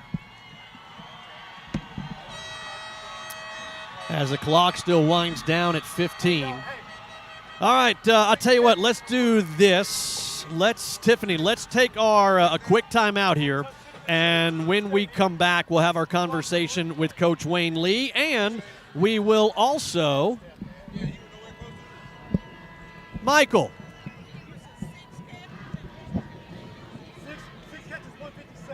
We will also take a look at our final stats. Hey, stick around. It's Panther football on 94.1 FM The River.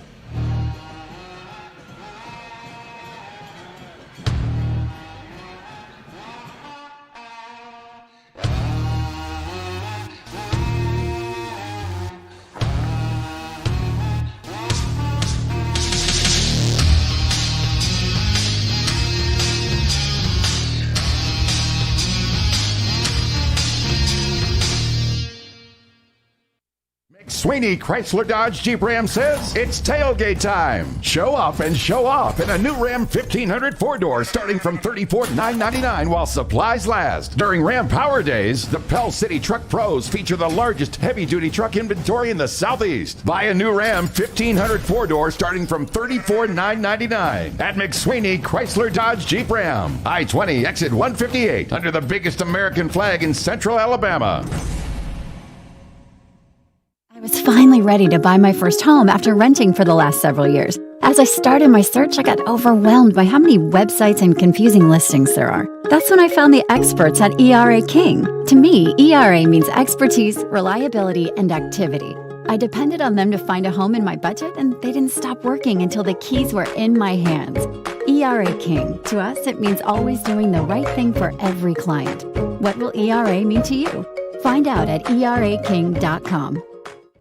Main Street Drugs in Pell City wants to serve you by providing fast and friendly service, convenient drive-thru, and home delivery. All major insurance plans are accepted, including workman's comp claims, free COVID vaccines, and wellness checks for PHIP insurance plans, including spouses by appointment. And the gift shop has everything you need to show your team pride: football spirit wear, game day jewelry, stadium bags, hats, home decor, and more. Like them on Facebook. Main Street Drugs and Gift Shop, your hometown drugstore.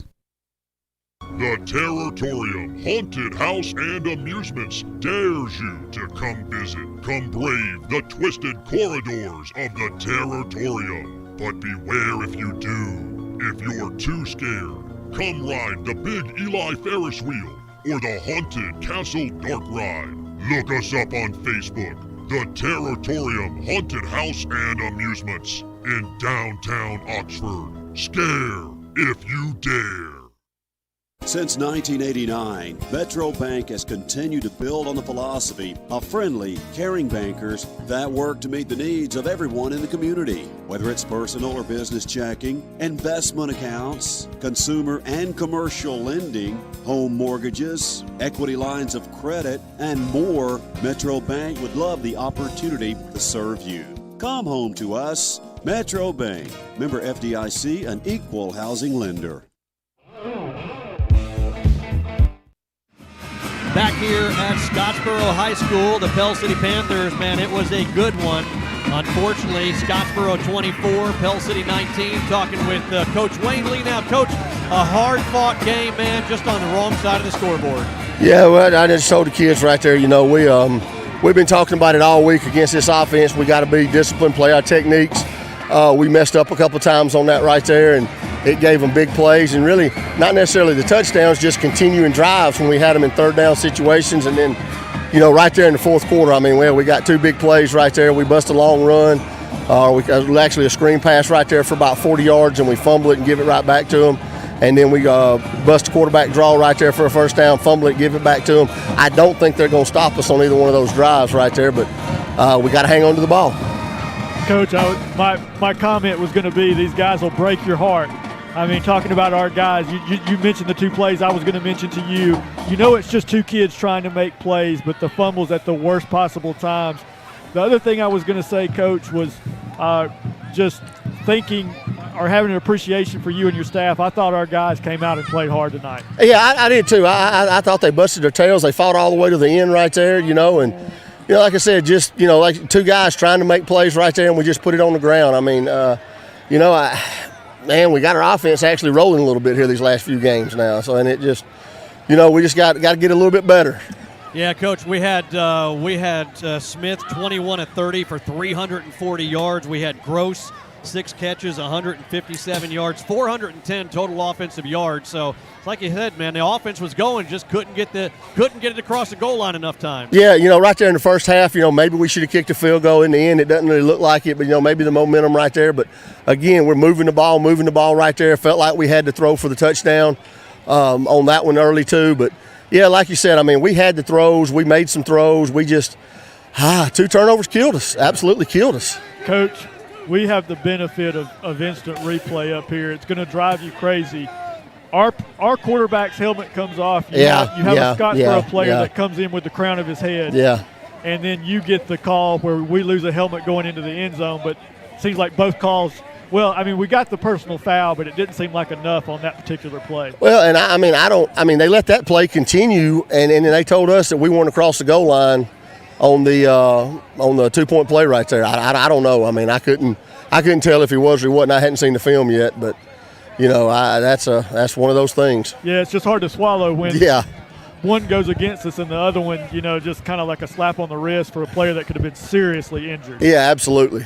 Coach, hey, as always, we appreciate it. Y'all have safe travels back down south. Hey, y'all too. All right, thanks. Coach Wayne Lee, head football coach of our Pell City Panthers. Again, final score, Scottsboro 24, Pell City 19. Both teams, Lance, really the second half, especially the fourth quarter, Scottsboro putting the ball on the ground several times. The next to last drive when they were trying to put it away, the last drive when they were trying to put it away. We were putting the ball on the ground. It was kind of like, who wants to win this game? And unfortunately, the ball bounced, literally in Scottsboro's hands at the end, and that's what gave them the win.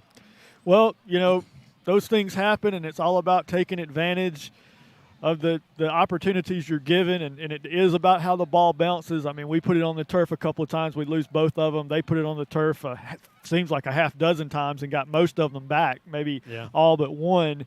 And that's just kind of been the luck of this team this year. It's not going to go our way, and penalties are at the worst possible time, turnovers at the worst possible time, et cetera, et cetera, et cetera. And it just – you hate it for these guys because they played hard.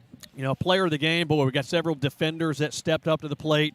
You got Caleb Gross with 6 catches, 157 yards. Should have been 6 catches, 159 yards, and 2 touchdowns, but they cheated him out of that one. They said he stepped out. Obviously, he did. We saw it on our cameras in the replay. So he ends with 6 for 157 and a touchdown. But I think everybody's in agreement that Baylor Smith had a really, really good football game tonight. Yeah. I think Baylor was outstanding. I'm still voting for Caleb Gross because Baylor got it just a week or two back. So I'm sticking with Caleb Gross. I don't know if you don't listen to a lot of what I say because half the time you're talking to Tiffany when I'm trying to talk to you. But the second half of this season, I've been talking about Caleb Gross. He's stepping up each week. And, man, I think this kid's going to be phenomenal. He's just a sophomore, and we're seeing it here. Just big play after big play tonight. He's starting, it's amazing what a touchdown or two will do for a young man's confidence, and he's just playing with a lot of confidence. And he reminds me of, you can list so many guys when they're taller like that. These long-legged guys don't look like they're running that fast, but they're just pulling away from people. And he's another what they call long strider. And, man, he gets the ball in his hands, and he just pulls away from folks. Yeah, no doubt. Again, I'll give you you are correct. Caleb Gross, player of the game. You saw some of his highlights there as we went through. So our Metro Bank player of the game, Caleb Gross, again, 6 catches, 157 yards, and a touchdown. Not to take anything away from Baylor Smith. He was outstanding. It's been a long time since I've seen a quarterback go for almost 350 yards, and he played his guts out, and really heartbreaking for him. He's playing his next to last football game, and he's just trying to make a play, like Coach said. and he was going to make it. He was on his way to making it and moving the chains, and just as he fumbled there on that play, it was just heartbreaking. Scott giving us a late score, 43-7. Alexandria steamrolling the Green Wave of Leeds. All right, that's going to wrap it up. We're going to get on out of here. Great job by Madison and Michael. Appreciate the Whacker Man scooting us some scores as we went through the night. Scott, of course, roving the sidelines. You got Tiffany doing our video production side. Alan and David doing a fantastic job. Lance hitting me and fussing at me all night long, but I still tried to stay on key. Yeah, you did a great job, buddy. Yeah, whatever. I just like picking on you because you pick on me. All right, so we got one more game left this year, man. No playoffs for Pell City. We're going to be at Mae Jemison, which is in Huntsville. It's going to be a Friday night game, and we are going to be at, Milton Frank Stadium is the name of it, Milton Frank Stadium. So that is the municipal stadium right off of 231 up there in Huntsville. We will see you up there to next Friday. Look for the game time, airtime about 6:15, and then game time kickoff at 7 o'clock. It's going to wrap it up. Thanks for checking out Panther football. Again, the final score, it is Scottsboro 24 and Pell City 19. I'm Adam Stocks. It's Panther football here on